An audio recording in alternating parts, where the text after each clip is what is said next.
பெரியார் மண்ணில் பெரியார் பெயரை சொல்லி ஓட்டு கேட்டாக்கா அந்த ஓட்டு கேட்டுட்டு ஒரு கோஷ்டி நின்னாங்க. அப்ப பெரியார் போராட்டம் விட்டவங்க தான் அங்க வந்து இந்த பெரியார் பெயரை சொல்லி பிரச்சாரம் பண்ணி வாக்கு கேட்டால் மக்கள் எப்படி எடுத்துப்பாங்க? பெரியாருக்கு மதிப்பு இல்லை இந்த மண்ணில், காந்திக்கு தான் மதிப்புன்றது நம்ம பலமுறை சொல்லி, பெரியார் பெயரை சொல்லி ஓட்டு கேட்டவருடைய கதி என்னாச்சு இந்த மண்ணில்ன்றது அவர்களே நிரூபிச்சுட்டாங்க ஒரு முறை. அதுக்கு நன்றியை சொல்லணும். தமிழ் தேசியவாதிகளை ஆவணப்படுத்துவதில் ராவணா சால சிறந்ததாக இருக்கிறது. அப்படி இல்லை, நமக்கு என்னன்னா இந்த மாதிரி முன்னாடி இருந்தவங்கள விட்டுட்டோம். அது ஆவணப்படுத்துறதுனா இன்னைக்கு நிறைய பேர் பொய் வரலாறு எழுதி நாங்கள் மட்டுமே தான் பிறந்தோம் நேரா 2 4 அப்படின்னு சொல்லிட்டு பேசுகிற வரலாறு இருந்திருக்காது. எத்தனையோ ஆளுமைகளுடைய அவங்க எழுதுன கொஞ்சம் நெஞ்சமே மறைச்சிட்டாங்க. அதாவது அது எதுவுமே கலைக்கிற வேலையை செய்கிறது வந்து ஒரு போக்காக இருக்குது விடுதலை சிறுத்தைகள். அதை நம்ம கட்டாயம் இந்த விமர்சனத்தை வச்சாகணும். அவன் ரிப்போர்ட் கொடுத்துட்டுப்பான், இவ்வளோ நேரத்துக்கு இவ்வளோ கூட்டம் வந்திருக்கு, இவ்வளோ கூட்டம் வந்திருக்குது, இவர் இங்கே வந்துட்டு இருக்கிறாரு, க்ரௌடு அதிகமாகிட்டு இருக்குது, இந்த இடத்துக்குள்ளே இது சரி வராதுன்றது எல்லாத்தையும் சொல்லுவாங்க. இருந்தும் உன்னுடைய கவர்மெண்ட் ஃபெயிலியர், நீ வேணும்னு திட்டமிட்டு ஏதோ நீ வெற்றிருக்கிறீங்க. தேவேந்திரர் மக்கள் அதை பட்டியல் விட்டு வெளியே வரணும். இந்த 3 கான்செப்ட் அந்த மீட்டிங் நடக்கும். தேவேந்திரர் மக்கள் இங்கே அதிகம் கிடையாது.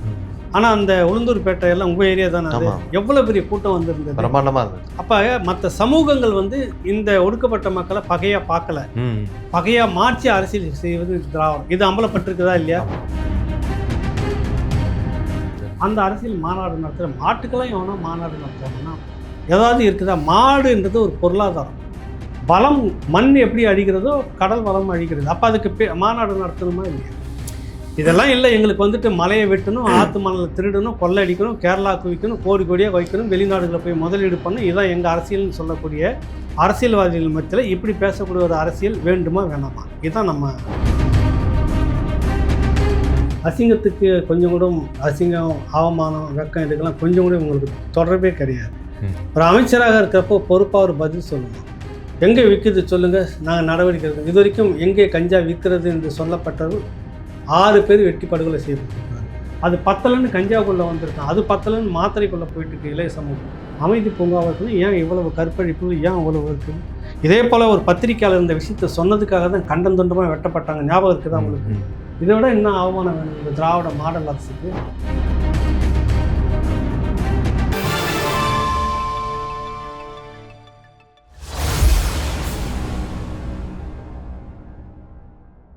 உலகெங்கிலும் உள்ள ராவணா பார்வையாளர்கள் அனைவருக்கும் வணக்கம். ராகவேந்திரன் பன்னீர்செல்வம் உங்களை சந்திக்கிறேன்.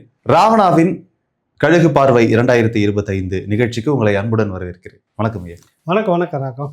இந்த 2025 பல முக்கியமான அரசியல் நிகழ்வுகள்லாம் நடந்திருக்கிறது. அதையொட்டி அதை நம்ம கொஞ்சம் அலசி ஆராய்வோம். ராவணாவுக்கும் பல முக்கிய நடந்திருக்கு. ஆமா, குறிப்பிடத்தகுந்த நிகழ்ச்சிகள் நடந்திருக்கு.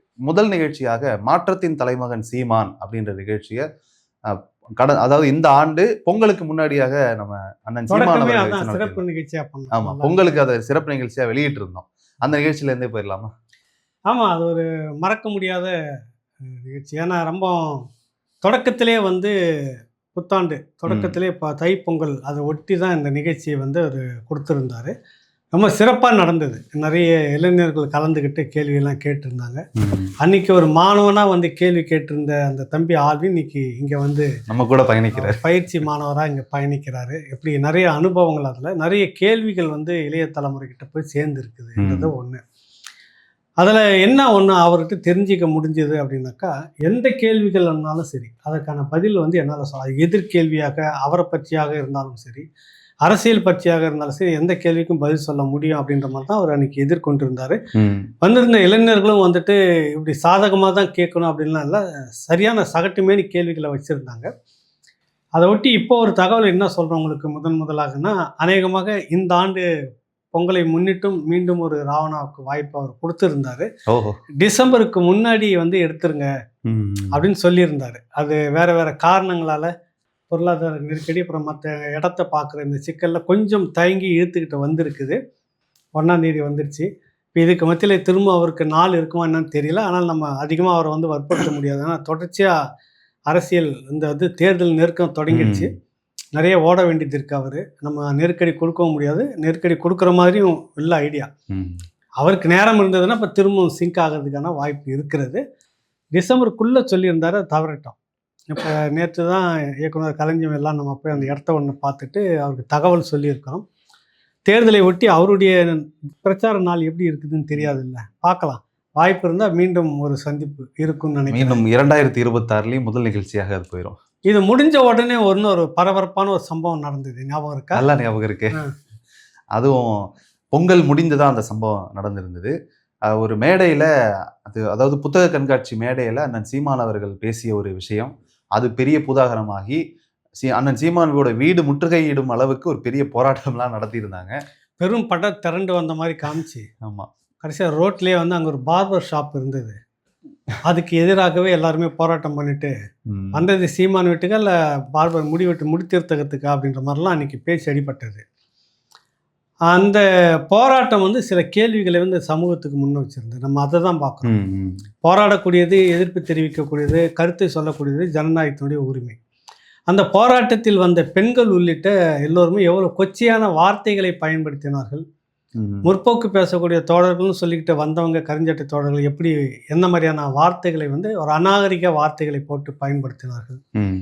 எப்பவுமே நாம் என்ன போடுறோமோ அதுதான் திருப்பி வரும். அப்போ நீங்கள் இப்படி பேசும்போது தான் இன்றைக்கி எங்கே வந்து நிற்குதுன்னா, மிக மோசமாக உங்களை ஹேண்டில் பண்ணக்கூடிய அளவுக்கு தமிழ் தேசிய தளத்தில் இருக்கிற பிள்ளைகள் உங்களை வந்து இன்றைக்கி இந்த அளவுக்கு பேசுகிறதுக்கு இங்கே வந்துருக்குது. இன்றைக்கி சில பேர் கவலைப்பட்டிருக்காங்க. அதை பற்றி அடுத்த ஒரு நிகழ்ச்சி நாங்கள் பண்ண போகிறோம். அப்போ அந்த இடத்துக்கு வந்து நிற்கிறதுக்கு காரணம்னா நீங்கள் பேசுறது தானே. நீங்கள் பேச போய் எதிர்பேச்சு வருது. நீங்கள் விமர்சனமாக வைத்தால் இங்கே விமர்சனமாக வரும். நீங்கள் அநாகரிக வார்த்தைகளை பேசுனா இங்கே அநாகரிக வார்த்தைகள் தான் வரும். புரியுதில்லை உங்களுக்கு? சமூகமே ஒரு கால கண்ணாடி தானே. நீ என்னவா இருக்கிறீ அதுதானே உங்களுக்கு காட்டும். நியூட்டனின் 3ஆம் விதி. அதுதான். இல்லை, அந்த வீடு முற்றுகை போராட்டத்தின் போது ஆதரவாளர்கள், கட்சிக்காரர், நிர்வாகிகள் எல்லாமே அண்ணன் சீமானோட வீடுல கூடியிருந்தாங்க. அது ஏதோ ஒரு நிகழ்ச்சி மாதிரி மாறிடுச்சு. அங்க இருக்கவங்க எல்லாருக்கும் உணவு பரிமாறியதாக இருக்கட்டும், அங்க விளையாட்டு போட்டிகள், பாட்டு போட்டி அதுன்னு வச்சு ரொம்ப என்ஜாய் பண்ணிட்டு இருந்தாங்க அந்த நாளை. நம்ம அப்ப நேரடியா போயிருந்து கூட பார்த்தோம். இல்லை, அது அங்கே இருந்த இந்த இன்டெலிஜென்ட் உளவுத்துறை எல்லாமே இருப்பாங்க, பார்த்துருப்பீங்க. அப்போ அவங்களாம் கூட சொன்ன அந்த வார்த்தை என்னன்னா, இங்கே ஒரு கட்டுப்பாடு இருக்குது. இவர்கிட்ட இவ்வளோ கூட்டம் வந்திருந்தால் கூட ஒரு கட்டுப்பாடு வந்திருந்தது. கூட்டம் சேர்ந்ததே ஒரு சட்டவிரோதம்னு சொல்லிட்டு ஒரு வழக்கு பதிவுக்கு ஏற்பாடு பண்ணாங்க. ஞாபகம் இருக்கு? வழக்கு பண்ணாங்க. அதெல்லாம் வந்து 90க்கும் மேற்பட்டவர் மீது வழக்கு பதிவு செய்ய வந்து நீங்க வந்து அத்துமீறி வந்து இந்த ஏரியாவுக்குள்ள நுழைஞ்சி இருக்கீங்க. இல்ல, கரும்பு கையில உடைச்சு வச்சிருந்தாங்க. ஆமா, அதை வந்து இவர்கள் ஆயுதம் வைத்து தாக்குவதற்காக தயாராகி இருக்கிறாங்கன்ட்டு வழக்கு பதிவு செஞ்சிருக்காங்க. இதெல்லாம் கூட நடந்தது. அதே நேரத்தில் அவங்க கிட்ட ஒரு சுய கட்டுப்பாடு சொன்ன உடனே களஞ்சியம் ஒன்று மற்றபடி நினைக்கிறவங்க எல்லாம் வந்து நின்றுட்டு இருந்தாங்க. சொன்ன உடனே அந்த கூட்டம் அப்படியே ஒதுங்கி ஒரு பக்கமாக போய் நின்றுக்கிட்டாங்க. இதெல்லாம் அவங்க சொல்லியிருந்தாங்க. அந்த அளவுக்கு இங்கே பிரச்சனை இல்லை, எங்களுக்கு ரோட்டில் தான் பிரச்சனை, தலைவலி அப்படின்னு சொல்லிட்டு இருந்தாங்க. அவங்க ஒரு டீம் தொடர்ச்சியாக வந்திருந்தாங்க, போராடினாங்க. இது ஒரு மறக்க முடியாத சம்பவமாக நடந்தது. இது தொடக்கமே இப்படி தான் நடந்தது. அடுத்ததாக அப்படி கொஞ்சம் இந்த பக்கம் அரசியலுக்கு வந்தோம் என்றால், அதாவது 2024 டிசம்பர் மாதத்துல ஒரு நடந்த சம்பவம். அதற்கு தீர்ப்பு வந்து இதுல 2025 தான் வந்தது. அண்ணா பல்கலைக்கழக மாணவி பாலியல் புகார் சம்பந்தப்பட்ட யார் அந்த சார் என்ற அந்த வழக்கு. அதுல குற்றவாளி என கருதப்பட்ட, அன்றைக்கு விசாரிக்கப்பட்ட ஞானசேகரன் குற்றவாளி என நிரூபிக்கப்பட்டு ஆயுள் தண்டனையுமே வழங்கப்பட்டிருந்துச்சு. அது தமிழ்நாட்டில் பெரும் பேசுபொருளாக இருந்தது. ஆனா கடைசி வரையிலையும் யார் அந்த சார் அப்படின்ற விஷயத்தை மட்டும் கண்டுபிடிக்கவே முடியல. இன்ன வரைக்குமே அது தெரியல. அது என்னன்றாங்க, அந்த விசாரணைக்கான அந்த குழு சிபிசிஐடி உடனே எடுத்தாங்க. அந்த குழு வந்துட்டு விசாரிக்கிறப்பவே சொல்லிடுச்சு, இல்லை அப்படி எந்த ஆதாரமும் இல்லை. அங்கிருந்து அந்த சிக்னல் அப்படி காட்டல, செல்போன் சிக்னல் வந்து வெளியில பேசுன மாதிரின்னு தெரியல. அங்கே வந்து மியூட் பண்ணி இருந்தது, ஃப்ளைட் மோட்ல இருந்துச்சு. ஃப்ளைட் மோட்ல இருந்ததால அப்படி பேசியிருக்கவும் வாய்ப்பு இல்லை, அப்படி இப்படின்லாம் சொல்லிட்டு நிறைய விஷயங்களை சொல்லியிருந்தாங்க. பாதிக்கப்பட்ட பெண் தரப்பில் சொல்லக்கூடிய வார்த்தை வெறுமனே சும்மா வார்த்தை அப்படின்ற ஒரு கேள்வி இருக்குது. எப்பவுமே மரண வாக்குமூலம் ஏன் வாங்குறாங்கனாக்கா, அவன் கடைசி அந்த நெருக்கடியான அந்த உயிர் போகும் எப்படி இறந்துருன்ற நேரத்தில் அவன் உண்மையை தான் சொல்லுவான் அப்படின்றதுக்காக தான் மரண வாக்குமூலம் இன்னைக்கும் வந்து வாங்கிட்டு இருக்கிறாங்க. ஒருத்தர் ஏதோ மாட்டிக்கிட்டான், சிக்கலில் உயிர் போகிற நிலையில், அப்போ அவன்கிட்ட போய் நீதிபதியே மரண வாக்குமூலம் வாங்குவார். அப்போ அவன் உண்மையை சொல்லுவான். சாகிறதுக்கு முன்னாடி நம்ம ஒருத்தட்ட பொய் சொல்லுவோம்லாம் சொல்ல கிட்டத்தட்ட அந்த பெண் அன்று அந்த நிலையில் தான் இருந்தது. அதனால அது வந்து அந்த சொல்லியிருக்கிறது வந்து ஏதோ அரசியலுக்காக சொல்லணுன்ற போக்கு அதுகிட்ட நிச்சயமா இருந்தே இருக்காது. யார் அந்த சார், அந்த கேள்வி இன்றும் இருக்கிறது. எதிர்க்கட்சி தலைவர் எடப்பாடி பழனிசாமி அவர்கள் சொன்ன வார்த்தை என்னன்னா, ஆட்சி மாறும், காட்சிகள் மாறும், இது மறு விசாரணை வரும், யார் அந்த சார் என்றதை நாங்கள் அம்பலப்படுத்துவோம் கட்டாயமாக. முக்கியமான அந்த பெரிய இடத்துல இருக்கக்கூடிய நபர் உள்ள போவார். ஆமா, கட்டாயம் வந்து சொல்லியிருக்கிறார் வார்த்தைகள். அந்த சார் வந்து சாதாரண ஒரு ஆள். அவன் பிளாட்பாரத்தில் வந்து பிரியாணி கடை வச்சு நடத்திட்டு இருக்கிற ஒரு ஆள். எப்படி பொலிட்டிக்கலில் ஒரு பெரிய அமைச்சர் கூட புரோட்டோகால் கூட உள்ளே வர மாதிரி வராரு. நிறைய நிகழ்ச்சிகளை பங்கெடுத்துக்கிறாரு. சாமானியமாக ஒரு அமைச்சர் வந்து ஒருத்தன் வீட்டுக்கு போய் உட்காந்து அவன் கட்சிக்கு ஒன்று செக்கிழுத்த செம்மல்லாம் ஒன்றும் கிடையாது.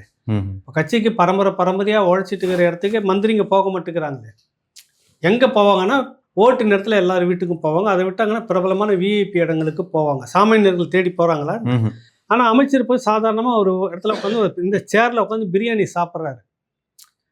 அப்போ நிறைய கேள்விகள், யார் அந்த சார் அப்படின்னா அதிமுக சொல்லுது, ஆட்சி மாறும், காட்சி மாறும், இந்த விசாரணை மறு விசாரணை வரும், அந்த சாரை நாங்கள் அம்பலப்படுத்துவோம். அம்பலப்படுத்துறது மட்டும் இல்லாமல் உரிய நடவடிக்கை எடுத்து உள்ள வைப்பன்னு கூட சொல்லியிருக்கிறாங்க. அதுவும் நடந்தது இந்த ஆண்டு. இதுதான். அதே போல அண்ணன் சீமான் அவர்களுடைய வீடு முற்றுகை போராட்டத்துக்கு பிறகாக தேர்தல் அறிவிக்கப்பட்டது.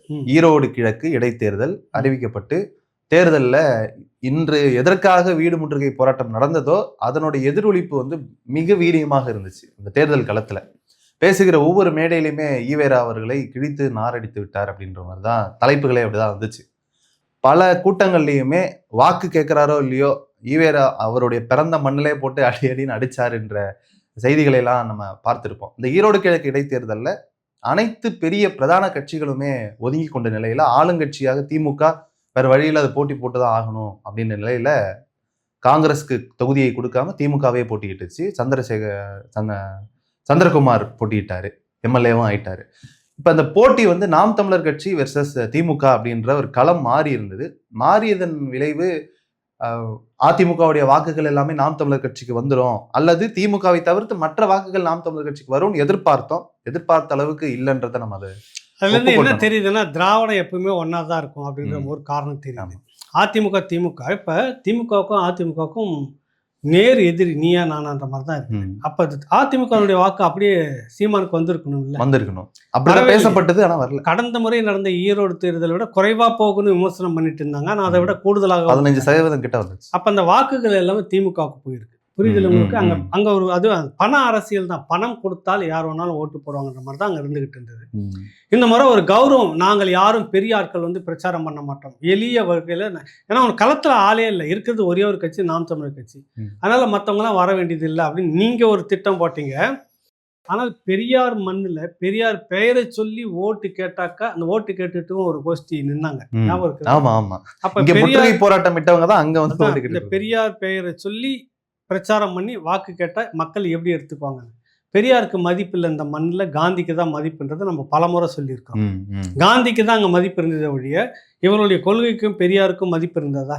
இல்லை. இருந்ததுன்னா பெரியார் படத்தை வச்சுக்கிட்டு பெரியார் கொள்கையை சொல்லிக்கிட்டு ஊராக சுத்தனவங்கள முதல் இடத்துல வாக்கு வந்திருக்கணும். அப்புறம் இல்லை திமுக வந்திருக்கணும். அப்புறம் இல்லை உங்களுக்கு நாம் தமிழர் கட்சி வந்திருக்கணும்.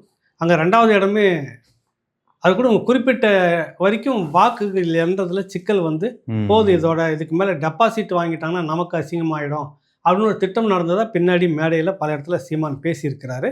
இதுவும் ஒரு முக்கியமாக கவனிக்கப்படக்கூடியதாக இருந்தது. முற்று முழுதாக இதை நீர்மூலமாக்கணும் நாம் தமிழர் கட்சின்றது அங்கே எடுபடலை. இவ்வளவு பணத்தை கொட்டியும் செலவழிச்சியும் பிரதான கட்சிகள் வாக்குகளை வந்து தேர்தல் காலத்துல விலகிக்கிட்ட பிற்பாடும் சுமார் 25,000 வாக்குகள் கிட்ட வந்து எடுத்திருந்தாங்க. புரிதல் உங்களுக்கு?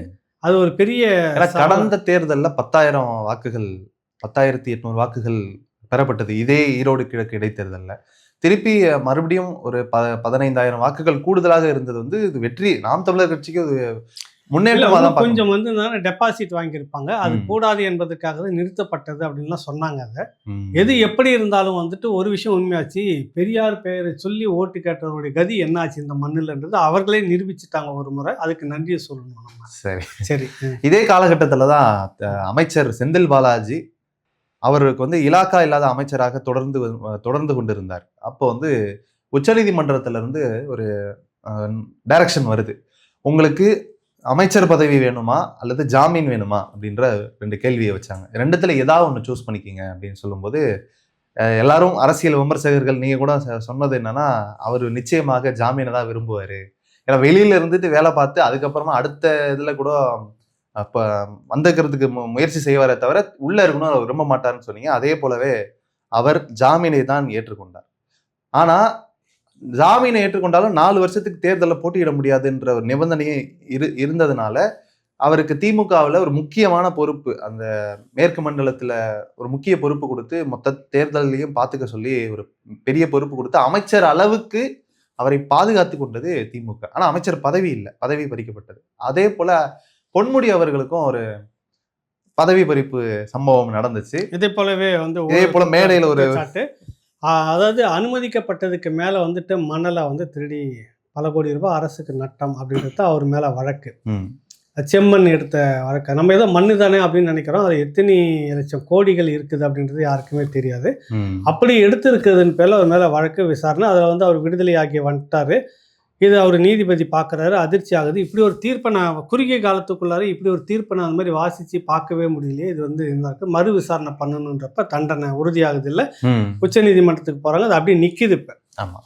ஆனால் அவருக்கு அமைச்சர் பதவி வந்து அமைச்சர் பதவி பறி போனதுக்கு முக்கிய காரணம் வந்து அவர் பேசிய அவரோட வாய் தான். ஒரு மேடையில் பெரியார் நாங்கள் பட்டிமன்றங்கள்லாம் பேசுவோம், அங்கே வந்து இந்த பட்டை போட்டா படுத்துக்கிட்டு நாமம் போட்டா நின்றுக்கிட்டு அப்படின்னு சொன்ன அந்த வார்த்தை, அந்த வாசகம் வந்து பெரிய சர்ச்சையாகி பயங்கரமான நெருக்கடிக்கு பிறகு அவருக்கு அமைச்சர் பதவி பிடுங்கப்பட்டு கட்சியில் இருந்த முக்கிய பொறுப்பே பிடுங்கப்பட்டது. கட்சி பொறுப்பு கூட இல்லாமல் வெறும் உறுப்பினராக. திமுகவினுடைய வரலாற்றில் இப்படி ஒரு நெருக்கடியாக ஏற்பட்டு இப்படி 2 பேர், அது ஒரு மூத்தவர், அந்த கட்சியினுடைய பாரம்பரியமாக அந்த கட்சிக்குள்ள தொடர்ந்த ஒருத்தரும் கட்சிக்கு செல்வாக்கு மிக்க ஒரு நபரும் வந்துட்டு பதவி பறிக்கப்பட்டது இதுதான் முதல் முறை இந்த ஆண்டு நடந்திருக்கிறது. செந்தில் பாலாஜி ஒரு விதத்துல என்னன்னா, திமுக வந்து அப்போ சொன்னாரு ஸ்டாலின் அவர்கள், நாங்கள் ஆட்சிக்கு வந்தால் அதிகாரத்துக்கு வந்தால் இந்த மாவட்டத்தை சேர்ந்த செந்தில் பாலாஜியை சிறைக்கு அனுப்புவோம் அப்படின்னு சொன்னாங்கல்ல, அது நிறைவேறிட்டு. சொன்னது 2024 நிறைவேறிச்சு சொல்லிட்டு அதான் வந்தோடனே அவங்க தானே இப்போ அவங்க பிள்ளை தானே சிறைக்கு போயிருக்கிறாங்க. இவங்க செய்ய வச்சிருச்சு இயற்கை அப்படின்னு தான் நம்ம எடுத்துக்கணும். அது நடந்திருக்குது. அது அதனால பொன்முடி அவர்களுக்கு அமைச்சர் பதவி போச்சு. திருப்பி இதே ஆண்டுல அவருக்கு அமைச்சர் பதவி கொடுக்கவில்லை என்றாலும் மீண்டும் அவரை கட்சிக்குள்ளார பொறுப்பு கொடுத்து சேர்த்துக்கிட்டாங்க. முதல்ல நீக்கிட்டாங்க, அப்புறமா திரும்ப அது வழக்கம் போல நடக்கிறது. 6 மாதம் அப்படியே ஊறப்பட்டு அப்புறமா உள்ள சேர்த்துப்பாங்க. நம்ம மக்களும் அதை மறந்துடுவோம். நாம ஆனா அன்னைக்கு பேசினது வந்து அரசியலில் அவருக்கு அஸ்தமனம் இதுதான் அப்படின்னு பேசணும். அது முடிஞ்சு போச்சுன்னு தான் நினைச்சோம். ஆனா திருப்பி ஒரு ரீஎன்ட்ரி எல்லாம் அப்படிதான் இருக்கும். உங்களுக்கு இந்த தேர்தலில் தெரியும், 26 தெரியும் அவருக்கு ரீஎன்ட்ரியா இல்லையா அப்படின்றது இனிமேல் தானே தெரியும் நமக்கு. ஓகே. அடுத்து மே மாதம் நம்ம ஒரு முக்கியமான நிகழ்ச்சியை முன்னெடுத்து நடத்தியிருந்தோம். ஐயா பே மணியரசன் அவர்களுக்கு பிறந்தநாள் நிகழ்ச்சி ராவணா சார்பில் முன்னெடுத்து நடத்தியிருந்தோம். அதை பற்றி அது என்னன்னா, அது எனக்கு ரொம்ப நாளாக வந்து ஒரு ஆண்டு 2 ஆண்டுகளுக்கு மேலே ஒரு பெரிய கனவு, அவருக்கு கட்டாயம் நம்ம செய்தாகணும்னு. ஆனால் அவங்க கொள்கைப்படி இடதுசாரியிலிருந்து வந்தவங்க ஐயா, அவரும் கி வெங்கட்ராமன் தோழர் அவர்களும் வந்து இடதுசாரியிலிருந்து வந்த அந்த நோக்கத்தை கொண்டவங்க. தனி மனித இப்படியான நிகழ்வு, தனி மனிதருக்கான நிகழ்வுன்றது அவங்க விரும்புறதில்ல, அந்த கொள்கை நிலைப்பாட்டோடு இருக்கிறாங்க. அப்போ நாம் அவர்கிட்ட என்ன சொல்ல வரோம், இப்படி பேசி பேசி தான் ஒரு தலைமை, நமக்கு உண்டான தமிழ் தேசிய தலைமைகளை நம்ம இழந்துகிட்டு இருக்கிறோம். அவருடைய விடயங்கள் வந்து வெளியில் போக மாட்டேங்குது, தெரிய மாட்டேருக்கு. ஒரு பாராட்டு நிகழ்ச்சி என்பதன் மூலமாக சில விஷயங்கள் வெளியில் தெரியும் இல்லையா. அப்புறம் எங்கள் அடுத்த இளைய தலைமுறைக்குன்னு ஒரு சமூக பொறுப்பு இருக்குது இல்லைன்னு எவ்வளோ பேசணும். பேசி அதுக்கு பிறகு வந்து என்னன்னா, நம்ம அவர்கிட்ட பிறந்தநாள் நிகழ்ச்சின்னு சொல்லவே இல்லை. அது ஒரு பெரிய தவறு. கரெக்டுங்களா? பேனர் பார்த்து தான் தெரிஞ்சுக்கிட்டாரு. அவருக்கே இங்கே வந்து அதிர்ச்சி ஆகிட்டு தான், அது என்ன பிறந்தநாள் நிகழ்ச்சி. ஆனால் அதுக்கு முன்னாடி நம்ம ஒரு ப்ரொமோ போட்டுட்டோம். அப்போவே அவர் இல்லை நான் முடியாது அப்படின்னு தான் மறுத்தாங்க. அப்புறம் இல்லைங்க, செலவு பண்ணி இந்த மாதிரி எல்லாமே ஏற்பாடு பண்ணிட்டோன்னு சொன்ன உடனே ரொம்ப சங்கடப்பட்டுட்டு அப்படி வந்தார். ஆனால் அவருக்கு அங்கே இருக்கக்கூடிய இந்த இளைய தலைமுறை எல்லாம் உட்காந்துட்டு இருந்ததை பார்த்தோன்னு பெரிய மகிழ்ச்சி மனதுக்குள்ளாக. நிறைய கருத்துக்களை வந்து சொன்னார். அந்த நிகழ்ச்சியுடைய நிறைவில் நிறைய விஷயங்களை வந்து அடுத்த தலைமுறைக்கு என்ன பண்ணணுன்றதை பேசியிருந்தார். அதில் சிறப்பு விருந்தினராக வந்து பாராட்டுனது சீமான் அவர்கள் தான். ரொம்பவும் உயர்வாக அவரை வந்து பே மணியரசன் ஐயா அவருடைய அந்த வாழ்க்கை, இடதுசாரி இதில் எப்படி நடந்த அந்த போராட்டம், அப்போவே சாதிய ஒடுக்குமுறைக்கு எதிராக எப்படிலாம் அவர் சிறைப்பட்டார், எப்படிலாம் பண்ணார், பெண் விடுதலைக்கு என்ன மாதிரிலாம் நடந்தது, அந்த இடதுசாரி இயக்கம் வந்துட்டு எப்படிலாம் அன்றைக்கி இருந்துக்கிட்டு இருந்தது, அதில் இருந்து எங்கே அவங்க மாறுபட்டாங்க, ஏன் அன்றைக்கி தமிழ் தேசிய தளத்தில் வந்து நமக்கு நிற்கிறாங்க அப்படின்றப்ப இன்றைக்கும் கருத்தியலில் வந்து முக்கிய ஒரு இடமா பார்க்குறது வந்து தமிழ் தேசிய பேரியக்கம் ஐயா பே மணியரசன், கி வெங்கட்ராமன் தோழர் அவர்கள் தான். கி வெங்கட்ராமன் தோழர்களுடைய தொடர் ஒன்று ராவணாவில் வரப்போகுது இந்த ஆண்டு புத்தாண்டு. அதையும் நம்ம இந்த நேரத்தில் பதிவு பண்ணிடுறோம். அவரும் தொடக்கத்தில் மறுத்துக்கிட்டு இருந்தார். அவரை பற்றியான அவரே பேசுகிறார் இந்த நிகழ்ச்சியில். தொடர்ச்சியாக கிட்டத்தட்ட ஒரு 4 மணி நேரம் எடுத்திருக்கிறோம். இன்னும் தொடர்ந்து எடுத்துக்கிட்டு தான் இருக்கிறோம். தமிழ் தேசியவாதிகளை ஆவணப்படுத்துவதில் ராவணா சாலச் சிறந்ததாக இருக்கிறது. அப்படி இல்லை, நமக்கு என்னன்னா இந்த மாதிரி முன்னாடி இருந்தவங்கள விட்டுட்டோம். அதை ஆவணப்படுத்துனா இன்னைக்கு நிறைய பேர் பொய் வரலாறு எழுதி நாங்கள் மட்டுமே தான் பிறந்தோம் நேரா 2 4 அப்படின்னு சொல்லிட்டு பேசுகிற வரலாறு இருந்திருக்காது. எத்தனையோ ஆளுமைகளுடைய அவங்க எழுதுன கொஞ்ச நெஞ்சமே மறைச்சிட்டாங்க. ஒரு புகழ்பெற்ற தலைவர் இன்னைக்கு இருக்கிறாரு. 4 முறை தற்காலிக சபாநாயகராக இருந்துட்டு பதவியை ஏற்று வைத்தவர் ஐயா சேக்கு தமிழரசன் அவர்கள். டாக்டர் அவர் முனைவர். சட்டமன்றத்தில் முதல் முனைவர் பட்டம் பெற்ற ஒரு சட்டமன்ற உறுப்பினர் அவர் தான், இந்திய குடியரசுக் கட்சி தலைவர். அவர் ஒரு முறை உட்காந்து என்கிட்ட பேசும்போது ஒன்றும் இல்லை, அன்னைக்கு இருந்த மிகப்பெரிய ஜேர்னலிஸ்ட், அவர் பேர் மறந்துட்டேன், பாலசுப்ரமணியன் நினைக்கிற பேர் வந்துட்டு பறையனார்னு பக்கத்திலே பேரே எழுதி வச்சுருப்பார். அந்த காலத்தில் பிரிட்டிஷ் காலகட்டத்தில் இருக்கக்கூடிய மெயில் பத்திரிக்கையில் ஒர்க் பண்ணிட்டு இருந்தவர் அவர். அவன் படிப்பை தான் பார்த்து தகுதியை பார்த்து கொடுத்துருந்தான், இவங்கள மாதிரி சாதியை பார்த்துக்கிட்டு இல்லை. இப்போ அவர்கிட்ட நிறைய ஆவணங்கள், எக்கச்சக்கமான ஆவணங்கள். அப்போ இவர் போராடக்கூடிய ஒரு இளைஞராக களத்தில் இருக்கிறப்ப இவர் சந்திக்க பேசும்போது இது எல்லாம் அடுத்து நான் வாங்கிட்ட தானே ஒப்படைக்க போகிறேன் அப்படின்னு சொல்லிட்டு இருக்கிறாரு. அது அவங்க குடும்பத்துக்குமே தெரியும். ஒரு கட்டத்தில் வயசாகுது, ஒரு கட்டத்தில் இறக்குறாரு. இவர் சம்மந்தப்பட்ட இவர் வெளியூரில் எங்கேயே இருக்கிறாரு. 2 நாள் இப்போ மாதிரி கம்யூனிகேஷன் கிடையாது. 2 நாள் கழிச்சு தகவல் தெரிஞ்சு போகிறப்ப அதற்கு முதல் நாள் தான் ஒரு டெம்போ ட்ராவல் மாதிரி வண்டியை கொண்டு வந்து ஒட்டுமொத்த ஆவணங்களையும் ஏற்றுக்கிட்டு ஒரு தொகையை கொடுத்துட்டு திருப்பி வாசித்து விட்டு கொடுப்பதாக சொல்லி ஒருத்தர் கொண்டுட்டு போகிறார். பெரிய மனிதர், என்ன பெரிய மனிதர், அரசியல், ஆமாம், வீரமானவர், ரைட், புரியுதில்லை, கொண்டு போய் வச்சார். அந்த ஆவணம் இன்ன வரைக்கும் வெளியில் வரவே இல்லை. ஆவணங்களை மறைப்பதும் திருடுவதுமாக ஒரு கும்பல் இங்கே இருந்துக்கிட்டு இருக்குது. அப்போ அந்த மாதிரி போயிடக்கூடாது, இந்த அடுத்த தலைமுறைக்கு நம்ம வச்சிடணும்னு சொல்லிட்டு தான் இந்த நம்ம ஆளுமைகளை ஆவணப்படுத்துகிறோம். இது செலவு அதிகம், ஆனால் இதனுடைய வருமானம் நமக்கு குறைவு தான். ஏன்னா வீரியம், நீங்கள் வந்து இப்போ சில்க் சிமிதா பற்றியோ மற்றதை பற்றியோ நிறைய விஷயங்களை பற்றி, கிரைமை பற்றி எடுத்து போட்டிங்கன்னாக்கா கூட்டம் ஜேன்னு வரும். ஆக்கப்பூர்வமான விஷயங்களை போடுறப்ப அது வந்து கம்மியாக தான் இருக்கும். பட் நம்ம அதை பற்றி கவலைப்படலை. அடுத்த தலைமுறை தேடும்போது இது கிடைக்கட்டும் பார்க்கட்டும்னு பண்ணுறோம். அந்த வகையில் ஐயா மணியரசன் அவர்களுக்கு ஒரு பிறந்தநாள் நிகழ்ச்சி எடுத்ததில் மிக பெரும் ஒரு மகிழ்ச்சி, மனநிறைவு எங்களை போன்றவர்களுக்கு. அதில் இயக்குனர் களஞ்சியம் அவர்களுடைய பங்களிப்பை நம்ம வந்து முத்துப்பாண்டி இவங்க தான். நான் இங்கே பணம் கொடுத்துட்டேன், எனக்கு அவங்க கேட்க பணம் கொடுத்துக்கிட்டு இருந்தேன். அது முழுக்க ஒருங்கிணைச்சது ஜேசுதாஸ் அவர்களுடைய அந்த இடம் கொடுத்துருந்தாரு. அவரையும் நம்ம அந்த இடத்துல பாராட்டணும். மற்றபடி எல்லாமே ஆர்கனைஸ் பண்ணது முழுக்க களஞ்சியம் அவர்கள், தம்பி முத்துப்பாண்டி, நீங்கள் உங்களை போன்ற எல்லாமே நின்று பெரிய பங்களிப்பு, மிக சிறப்பாக நடந்தது அது. அடுத்து அதே மே 18 இனப்படுகொலை பேரெழுச்சி உரை ஆற்றினார் அண்ணன் சீமான் அவர்கள். கோயம்புத்தூர்ல கொடிசியா மைதானத்துல பெரும் கூட்டம் திரண்டு அந்த அந்த இனப்படுகொலை நாள் வந்து அனுசரிக்கப்பட்டது. அதற்கு ராவணா சார்பில் நாமளும் நேரடியாக களத்துக்கு போயிருந்தோம், நேரலை செய்திருந்தோம். ஆமாம், என்னன்னா அந்த நேரம் வந்து குறிப்பாக நிறைய தொடர்ச்சியான அவதூறுகள் அவர் மேலே வந்துக்கிட்டே இருந்தது, கவனிச்சிருப்பீங்க. அடுத்து ஒரு எதிர்போராட்டம், எதிர்கருத்து, ரொம்ப மட்டமான ஒரு விமர்சனம், மோசமான ஒரு குற்றச்சாட்டு, ரொம்ப அசிங்கமான சில வார்த்தைகள் பிரயோகம், இதையெல்லாம் தாண்டி மே 18 இந்த கூட்டம் வருமா, அவங்களுக்கு வரவே வராது, அவ்வளோதான், விழுந்துட்டீங்க, முடிஞ்சு போச்சு இது அப்படின்ற அந்த காலகட்டம். அது நல்லா ஞாபகம் இருக்குது அவங்களுக்கு.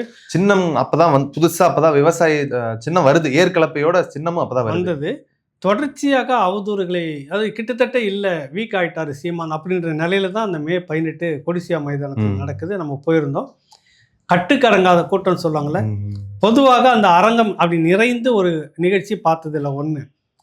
அதில் தான் முதலாக திறந்த வெளி சுற்றுச்சூழல் பாசறை வந்து முதலாக அந்த பைப்பு இணைப்பு ஒன்று வச்சுட்டு, ஏன்னா இப்போ பாட்டில் தண்ணியை உள்ளே கொண்டுட்டு வரப்ப லட்சக்கணக்கான மக்கள் கூடுறாங்க, குப்பைகள். அப்போ அவ்வளோ காலி பாட்டில் இங்கே கீழே போட்டு போவாங்க. அது வந்து ஒரு சூழலுக்கு எதிரான, சுற்றுச்சூழலுக்கு எதிரானது.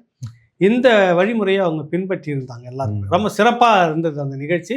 அதில் அவருடைய அந்த எதிர்பார்த்ததை விட கூட்டம் அதிகமாக இருந்தது. ஒன்று நம்ம அதை பார்க்கணுன்றதுக்குன்னே போனோம், ஞாபகம் இருக்கா? இங்கேருந்து போயிருந்தோம் கோயம்புத்தூருக்கு. அதுக்கு முன்னாடி அந்த கூட்டம் தொடங்குவதற்கு முன்னாடி ஒரு மழை அடிச்சது பாருங்க. நான் என்ன நினைச்சேன்னா, கூட்டம் நடக்க முடிஞ்சிருச்சு, அவ்வளவுதான், கூட்டம் வராது, தேதி மாத்திரும், இது தேதி மாற்ற முடியாது, கூட்டம் முடிஞ்சிருச்சு போல அப்படின்னு நினைச்சேன். அடிச்சு அப்படி ஒரு மழை அடிச்சது, சட்டுன்னு நின்று உடனே தொடச்சிட்டு உட்கார ஆரம்பிச்சிட்டாங்க. உடனே அந்த அந்த அதுதான் நாம் தமிழர்களுடைய அந்த செயல்பாடு, அந்த பிள்ளைங்களோட செயல்பாடு.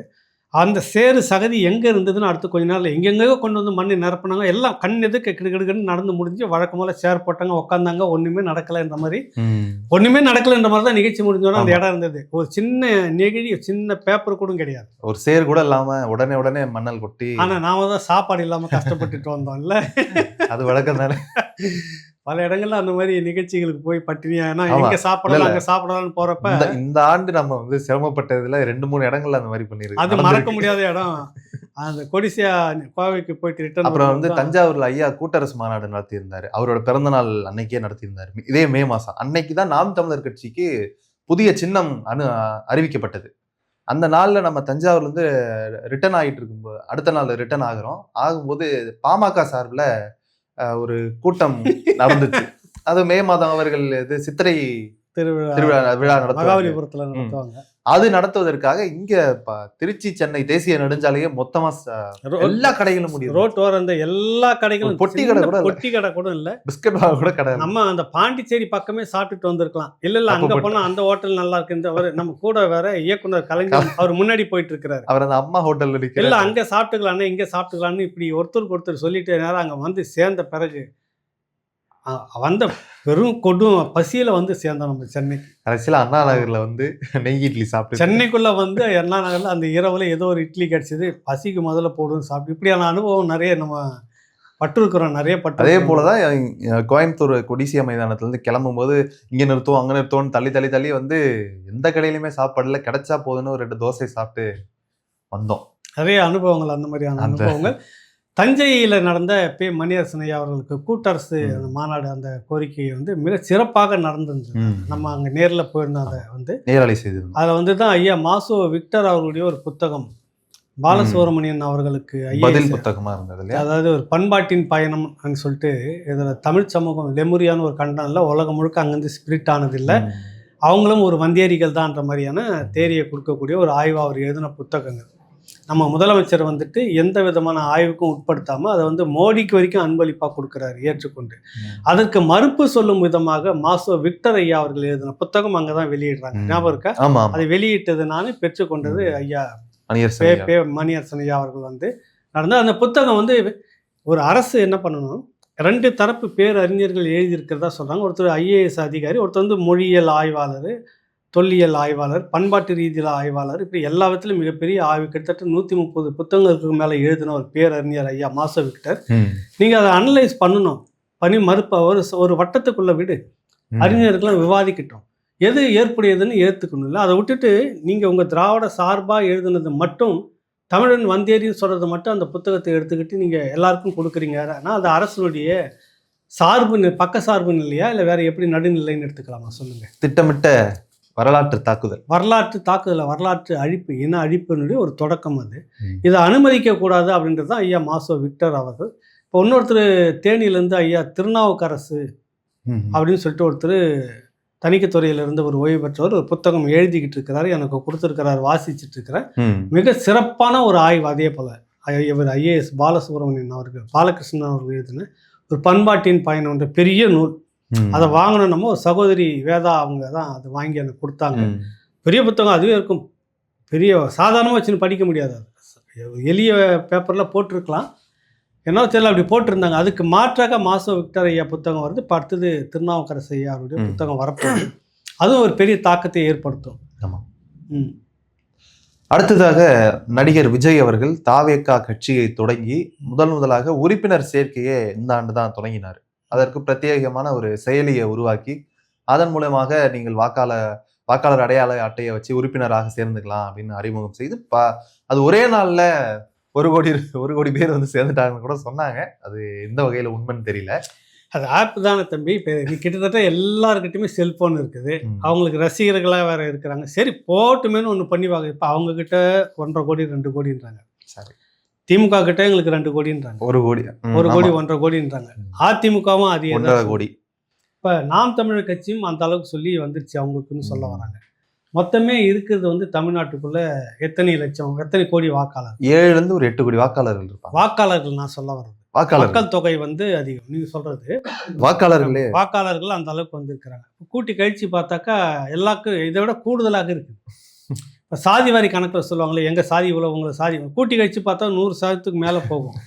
அதுபோல் இது இருக்குதுன்ற அதனால உறுப்பினர்கள் சேர்ந்து விடுவதோ கூட்டம் கூடுவதோ வந்து முக்கியம் இல்லை. வரலாறு முழுக்க வந்து கூட்டம் கூடின நிறைய நிகழ்ச்சிகளை நம்ம பார்த்துருக்கோம். மிக பெருமளவில் மக்கள் திரண்டது கோயங்கா, உங்களுக்கு தெரியும் நினைக்கிறேன். மிகப்பெரிய தொழிலதிபர் திண்டிவனம் தொகுதியில் போட்டியிடுறாரு. எதிர்க்க நின்று போட்டியிடுவது திருக்குறளார் முன்சாமி, மிக பெரும் ஒரு ஆளுமை. அவருக்கு சைக்கிளில் போய், சைக்கிள் தான் அன்றைக்கி அவருக்கு இருந்த வசதி. பெரிய அளவில் பக்கபலம்லாம் இல்லை, பேனர் அடிக்கிறது போஸ்டர் வைக்கிறதுக்கெலாம் இல்லை. ஆனால் பிரம்மாண்டமான கூட்டம். ஏன்னா இந்தியாவுடைய மிக முதன்மையான தொழிலதிபர் கோயங்கா நிற்கிறாரு. ஹெலிகாப்டரில் வந்துட்டு துண்டு பிரசுரம் போடுறாங்க மக்களுக்கு. இப்படிலாம் நடந்துச்சு. தேர்தல் முடிவு என்னது? தோல்வி. அதனால வந்து உங்களுக்கு இல்லை, இந்திரா காந்தியுடைய மகன் சஞ்சய் காந்தி அதிகாரத்தில் இருக்கிறாங்க. நிழல் பிரதமர்னு பேர் எடுத்தவர். அவர் ஒரு தொகுதியில் போட்டிடுறாரு. மொத்த கேபினெட் அமைச்சர்னு சொல்லுவாங்கல்ல, ஒரு பெரிய அவர் தான் சிஎம்னே பிஎம்னே அவர் தான் சொல்லுவாங்க. அவருக்கு வேலை சிஎம்ஏ வேறு யாருக்குன்னு எல்லாம் போய் சேர்றாங்க. அது இல்லாமல் ஒரு மாநிலத்தினுடைய காங்கிரஸ் கமிட்டி தலைவர் இருக்காங்கல்ல, ஒரு ஸ்டேட்னுடைய லீடர், இவங்கெல்லாம் வேற போயிட்டாங்க. அப்போ அந்த தொகுதி தெருவுக்கு தெரு ஒரு ஆள் இருக்கிற மாதிரி வந்துருச்சு. கண்டிப்பாக இப்படி ஒரு பிரச்சாரம் நடக்குது. கூட்டம்னா மக்கள் திரள்ற கூட்டம், அப்படி ஒரு பெரும் கூட்டம் வந்து இருந்தது. அதுக்கு அடுத்தது நீங்கள் அப்படி பார்த்தீங்கன்னா, இந்த பக்கத்தில் எதிர்கட்சி வேட்பாளராக நிற்கிற ஒருத்தருக்கு பைக்கில் போய் தான், அது கூட 6 தொகுதி முழுசும் போக முடியல அவரால். பைக்கை போவார், ஸ்டாண்டு போட்டு நிறுத்துவார், ஸ்டாண்டு போட்டு நிறுத்தி மேலே ஏறி பேசிட்டு போயிட்டே இருப்பாராம். தேர்தல் முடிவு எல்லாமே சஞ்சய் தான் நினச்சிருந்தாங்க. படுதோல்வி, இந்த யாருன்னு தெரியாத நபரே வெற்றி பெறாரு. அப்படியே இங்கே வாங்க, ஆந்திராவில் சிரஞ்சீவி என்னுடைய கூட்டம் எப்படி இருந்தது உங்களுக்கு? வரலாறு அதுக்கு முன்னாடி ஒரு கூட்டம் நீங்கள் பார்த்து சிஎம்னு முடிவு பண்ணாங்கல்ல. ஆனால் முடிவு என்னாச்சு? பவன் கல்யாணுக்கு அதே போல கூட்டம் இருந்துச்சு. என்னாச்சு? பவன் கல்யாண் தப்பி ஏதோ ஒரு இதில் வந்து கூட்டணிக்குள்ள வந்துட்டாரு. சிரஞ்சீவியினுடைய கூட்டம் என்ன ஆச்சு? அதனால எதுக்கு சொல்ல வரேன்னா, அந்த கூட்டம் மட்டுமே வெற்றி தோல்வியை நிர்ணயிப்பது அல்ல அப்படின்னு நம்ம சொல்ல வரோம். இதே இந்த ஆண்டு நடிகர் விஜய் ஒரு சுற்றுப்பயணம், தேர்தல் சுற்றுப்பயணத்தை செப்டம்பர் மாதம் 13ஆம் தேதி தொடங்கினார். தொடங்கி திருச்சி, தஞ்சாவூர், நாகப்பட்டினம் அப்படின்னு சுத்தி வந்துகிட்டு இருக்கும்போது கரூர்ல வரும்போது ஒரு பெரிய அசம்பாவிதம் நிகழ்ந்தது. 41 பேர் கூட்ட நெரிசல்ல சிக்கி மரணித்தார்கள். அந்த சமயத்துல நாம மதுரையில ஐயா மணியரசன் அவர்கள் தலைமையில நடந்த ஒரு மாநாட்டுல கலந்துக்கிறதுக்காக மதுரையில இருந்தோம். மாநாடு முடிகிற சமயத்துல இந்த சம்பவம் நமக்கு செய்தி கிடைத்து நம்ம அங்க இருந்தே கூட ஒரு வீடியோ நீங்க கூட பேசியிருந்தீங்க. இப்போ இந்த 2025ல நீ மறக்க முடியாத ஒரு விஷயத்தைய சொல்லுப்பா அப்படின்னு யார்கிட்ட கேட்டாலும் கரூர் சம்பவம் தான் எங்களுக்கு ஞாபகம் இருக்கு. 2025னாலே கரூர்ல அந்த 41 பேர் மரணம் அடைந்தது தான் நினைவுக்கு வருது அப்படின்ற அளவுக்கு ஒரு பெரிய தாக்கத்தை ஏற்படுத்தி இருந்தது இந்த சம்பவம் இந்த ஆண்டு. அது பற்றி அந்த ஐயா மணியரசனுடைய ஒரு நிகழ்ச்சி, அது ஒரு பெரிய மாநாடு. அதை முடிச்சுட்டு வரும்போது தான் தகவல் கிடைக்குது. 41 பேர் மரணம். அதுக்கு முந்தின ஒரு காலகட்டத்தில் கள்ளக்குறிச்சியில் விஷ சாராயம் குடிச்சு இறந்தது பெரிய 60க்கும் மேற்பட்ட, முழுக்க 67 பேர். இந்தியா முழுக்க ஒரு பெரிய வைப்ரேஷன். அது ஒன்றும் இல்லை, அவங்களுக்கு அவங்களாவே சும்மா குடிச்சு இறந்துட்டு, சும்மா தான் வந்து குடித்தாங்க, சும்மா தான் இறந்துட்டாங்க, நாங்கள் சும்மா தான் 10 லட்சம் கொடுத்தோம், சும்மா தான் ஊடகங்கள்லாம் பேசிச்சு அப்படின்ற மாதிரி எல்லாம் பேசி முடிச்சிருந்தாங்க ஆளுங்கட்சி தரப்பு. ஞாபகம் இருக்காங்க? ஞாபகம் இருக்கு. அதுக்கப்புறம் அண்ணன் திரும்ப அதுக்கு மாநாடெல்லாம் நடத்தினாரு. ஆமாம், அது வேற. அந்த சாராயத்தை ஒழிக்குவோன்னு சொல்லிட்டு சாராய கம்பெனி யாரெல்லாம் நடத்திக்கிற கூட்டத்தையே வந்து மேடையில் வச்சுக்கிட்டு மத்திய அரசு தான் அதை ஒழிக்கணும்னு சொல்லுவாங்க. மத்திய அரசு தான் ஒழிக்கணும் அப்படின்றது எனக்கு. ஏன்னா இவங்க தேர்தல் நேரத்தில் கனிமொழி ஒன்று சொன்னாங்க, நாங்கள் அதிகாரத்துக்கு வந்தால் எங்களுடைய சாராய ஆலையை நாங்கள் படிப்படியாக நிறுத்துவோம் சொல்லியிருந்தாங்க. அந்த வகையிலேயாவது இவங்க வந்து மாநாடு நடத்தியிருக்கலாம். அதாவது அது எதுவுமே கலைக்கிற வேலையை செய்கிறது வந்து ஒரு போக்காக இருக்குது விடுதலை சிறுத்தைகள். நம்ம கட்டாயம் அந்த விமர்சனத்தை வச்சாகணும். எந்த ஒரு பிரச்சனை நடந்தாலும் அங்கே போய் முன்னே தலையிட்டு நின்று அந்த விஷயத்தை நீர்த்து போக செய்ய வருது. அந்த விஷ சாராயத்தில் இறந்தது எல்லாமே ஒடுக்கப்பட்ட அட்டவணை பிரிவு மக்கள் அதிகம். ஆமாம். அப்போ அதுக்கான நீதியை கேட்கறதுல நீங்கள் முதல்ல இருக்கும். 10 லட்சம் கொடுத்தா சரியாக போச்சான்ற ஒரு கேள்வி இருக்குது. உயிருக்கான உத்தரவாதம் யார் தரணும்? நீங்கள் அரசுகிட்ட காசு இருக்கு கொடுத்துறீங்க, இல்லைன்னா அதுக்கு அவ்வளோ பெரிய சிக்கல் ஏற்படலை. கொடுத்ததே எனக்கு உடன்பாடு இல்லைன்னா, கார்கில் வாரில் போயிட்டு போரில் எல்லையில் வந்து செத்தாங்களா அவங்க? இல்லை. குடிச்சு செத்ததுக்கு ஏன் அந்த குடும்பத்தின் மேலே நீ முதல்ல ஒரு எஃப்ஐஆர் போட்டு உள்ளே போய் விக்ரம் யாருன்னு அவனை உள்ளே வச்சல, பிடிச்சவனு ஒரு செய்தி. இதுக்கெல்லாம் நீ தியாகியா பணத்தை கொடுத்துட்டு இருப்ப, ஒரு மானங்கட்டத்தனம் இல்லாத அரசு செய்யுது அப்படின்னு நான் இன்னைக்கு விமர்சனத்தை வச்சு கடுமையாக வச்சோம். அதற்கு போட்டியாக உடனே திருமாவளவன் வந்துட்டு அப்படி நடக்கலாமான்னு ஒரு மாதிரி பாவலா பண்ணி மதுவை ஒழிப்போன்னு சொல்லிட்டு மிகப்பெரிய என்னடானா கடைசியாக எந்த அரசுக்கு எதிராக நீங்கள் மதுவை ஒழிக்கணும்னு போட்டி குரல் எழுப்பணுமோ அதே அரசு திமுகவும் உள்ள வச்சுக்கிட்டாரு. இப்படி ஒரு போராட்டம் வரலாறு கண்டிருக்க கூடாது. புரியல உங்களுக்கு? நல்ல வேளை அது இந்த ஆண்டு நல்ல நடக்குது. வேளை இந்துத்துவா ஒழிக்கிறது சொல்லிட்டு நீங்க மோடியை கூப்பிட்டு RSS மோகன் பாகவத்தை கூப்பிட்டு வச்சுட்டு மாநாடு அது இது ஒன்று தானே, ஆமா. ரெண்டும் ஒன்று தானே உங்களுக்கு. RSS சனாதனத்தை ஒழிப்புன்னு ஒரு மாநாடு போட்டுட்டு அவர் RSS மோகன் பாகவதி அவர்களையும் மொத்த பிரதமர் மோடி அவர்களையும் இல்ல அதுக்கெல்லாம் ஒரு பக்கத்துல அதுக்கெல்லாம் ஒரு தைரியம் வேணும் சார். பக்கத்துல வச்சுக்கிட்டே அடிக்கிறதுன்றது ஒரு பெரிய தைரியம். அந்த தைரியம் இதுலயும் வரட்டு செய்யுங்க.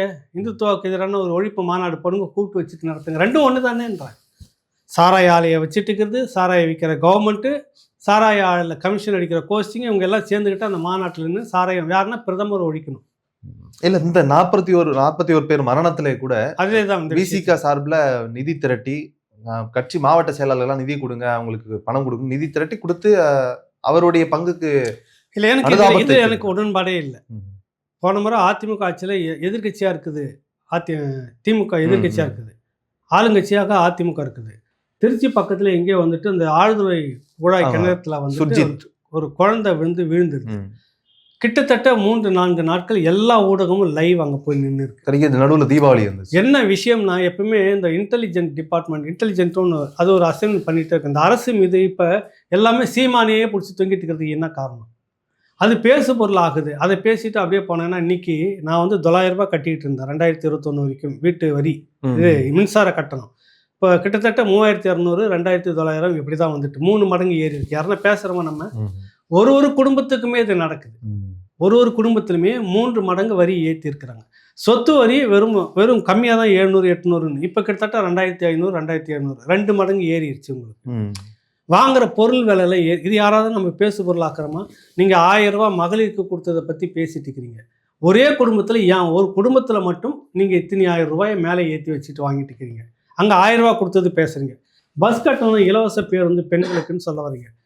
மற்ற கட்டணத்தில் எவ்வளோ பஸ் ஏறி இருக்குது?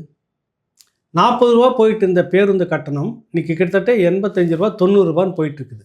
1.5 மடங்கு அப்படியே ஏறி இருக்குது. நீங்கள் மகளிருக்கான ஒரு பேருந்துன்னு விட்டுட்டீங்க, அதனுடைய 2 மடங்கு காசு ஒரு இடத்துல நீங்கள் வசூல் பண்ணிட்டு இருக்கிறீங்க. அப்போ இதெல்லாம் பேசு பொருள் அரசு, இதெல்லாம் பேசவே கூடாது. அப்போ இப்படியான விஷயங்கள் சீமானை பற்றி பேசி இது வந்து மடம் மாற்றுறது. இதை போல தான் இன்றைக்கி திருச்சியில் வந்து அந்த ஆழ்துறை கொண்டரை வந்து ஏன் லைவ் எல்லாம் அப்படியே நடத்திட்டு இருந்தாங்கன்னா, மருத்துவர்கள் மிகப்பெரிய ஒரு போராட்டத்தை அறிவிச்சிருந்தாங்க. அந்த நேரத்தில் கிட்டத்தட்ட தமிழ்நாடு அரசு முழுக்க ஸ்தம்பித்து போச்சு. மேஜர் ஆப்ரேஷன், உயிர் காக்கும் ஆப்ரேஷன் மட்டும்தான் பண்ணாங்க. ஸ்தம்பிச்சு போச்சு. இந்த விஷயம் வெளியில் வரக்கூடாதுன்னு அன்றைக்கி இருந்த அதிமுக அரசு இந்த விஷயத்தை பிரபகண்டா பண்ணுது. புரியுதில்ல உங்களுக்கு? அதுதான் இன்டெலிஜென்ட் அஜெண்டான்னு சொல்கிறது. அப்போ எல்லாமே இந்த குழந்தையே பார்த்துட்டு ஐயோ ஐயோ ஐயோ, நான் என்னன்றேன், அவனை முதல்ல எஃப்ஐஆர் போட்டு உள்ள தள்ளு. நீ குழா வெட்டணும் இல்லை, ஏன் திறந்து விட்ட? எதுக்கு திமுக ஓடி அதுக்கு எத்தனை லட்சம் கொடுத்தது? ஏன் அந்த ஓட்டு அரசியல் உனக்கு? அந்த குழந்தைக்கு நீ பணத்தை கொடுத்துட்டுனாக்கா அந்த பக்கத்தில் இருக்கிறவங்க எல்லாருமே சேர்ந்து உங்கள் மேலே இறக்கப்பட்டு ஓட்டு போட்டுருவாங்களா? அதிமுக போய் பணத்தை கொடுத்தது. இந்த மாதிரியான வேலைகள் இனி நடக்கக்கூடாதுன்னு நம்ம சொல்கிறோம். புரியுதில்ல உங்களுக்கு? இதே தான் 41 குடும்பத்தில் இறந்ததுக்கு யார் காரணம்? அரசு ஏன் பணம் கொடுக்கணும்? இந்த கட்சி திருமாவளவனை ஏன் பணம் கொடுக்கணும்? மற்றவங்களுக்கு ஏன் பணம் கொடுக்கணும்? என்ன நடந்தது?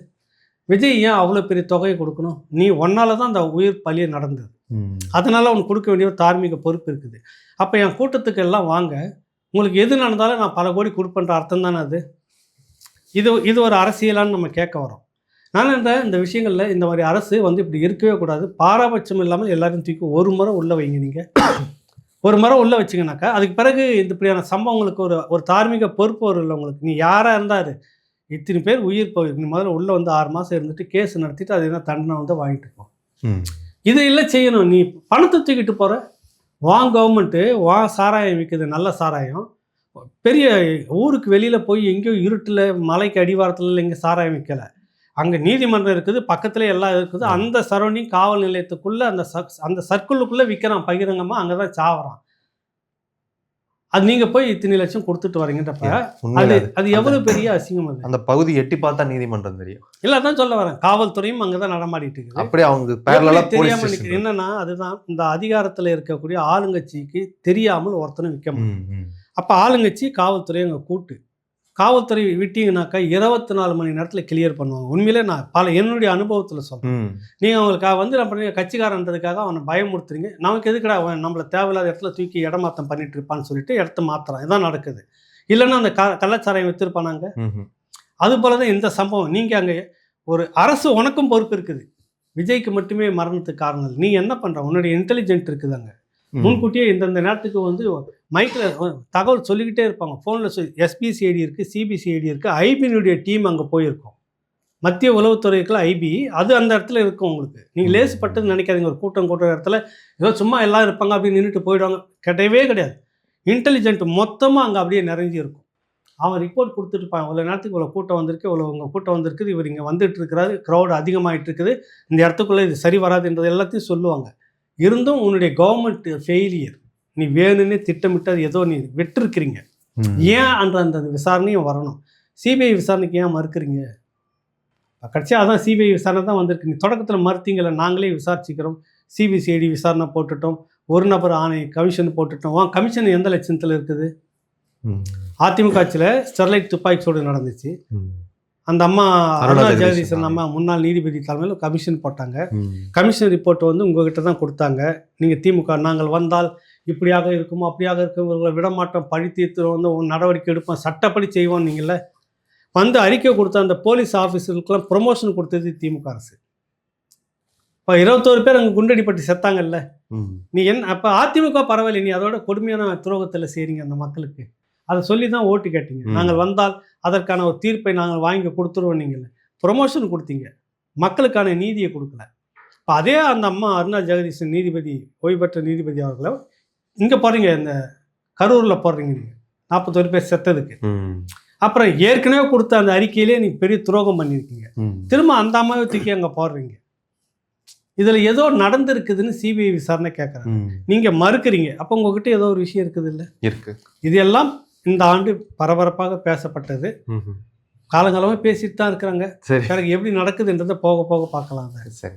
இதே ஆண்டுதான் முதலாக நாம் தமிழர் கட்சியின் சார்பில் பஞ்சமர் நிலம் மீட்பு மற்றும் சாதியவாரி கணக்கெடுப்பு கோரி திருப்போரூர்ல முதல் முறையாக போராட்டம் தொடங்கியது. அதன் பிறகு உளுந்தூர்பேட்டையில 2வது ஆர்ப்பாட்டம் நடந்தது, பொதுக்கூட்டம் நடந்தது. இந்த 2025 நாம் தமிழர் கட்சியின் செய்த ஒரு பிரதானமான போராட்டமாக இது பார்க்கப்படுது. அதாவது இது வந்து தமிழ்நாட்டில் இதுக்கு முன்பாக இப்படி நடந்ததா இல்லை. செல்வி ஜெயலலிதா பீரியடில் வந்துட்டு ஒடுக்கப்பட்ட சமூகம் மட்டுமே, தாழ்த்தப்பட்ட மக்கள்னு சொல்லக்கூடிய அந்த மக்கள் மட்டுமே திரண்டு ஒரு போராட்டம் நடத்துகிறாங்க. துப்பாக்கி சூடு நடக்கிறது. காரணியில் 2 பேர் வந்து இறக்குறாங்க. அது பிற்பாடு அப்படியே அங்கே உள்ளே இருந்தவங்களே எல்லாம் என்ஜிஓஸ்க்கு உள்ளே நுழைஞ்சா என்ன ஆகுன்றதுலாம் தெரியுமில்ல. அப்படியே காலப்போக்கில் நீர்த்து போகுது. ஒன்றும் இல்லை, மிகப்பெரிய வீரியமான போராட்டம். நாங்களாம் அப்போ ஃபீல்டுக்கு வந்த புதுசு அந்த இடத்துக்கு நாங்கள் போகிறோம். புரியுதுல உங்களுக்கு? இறக்குறாங்க.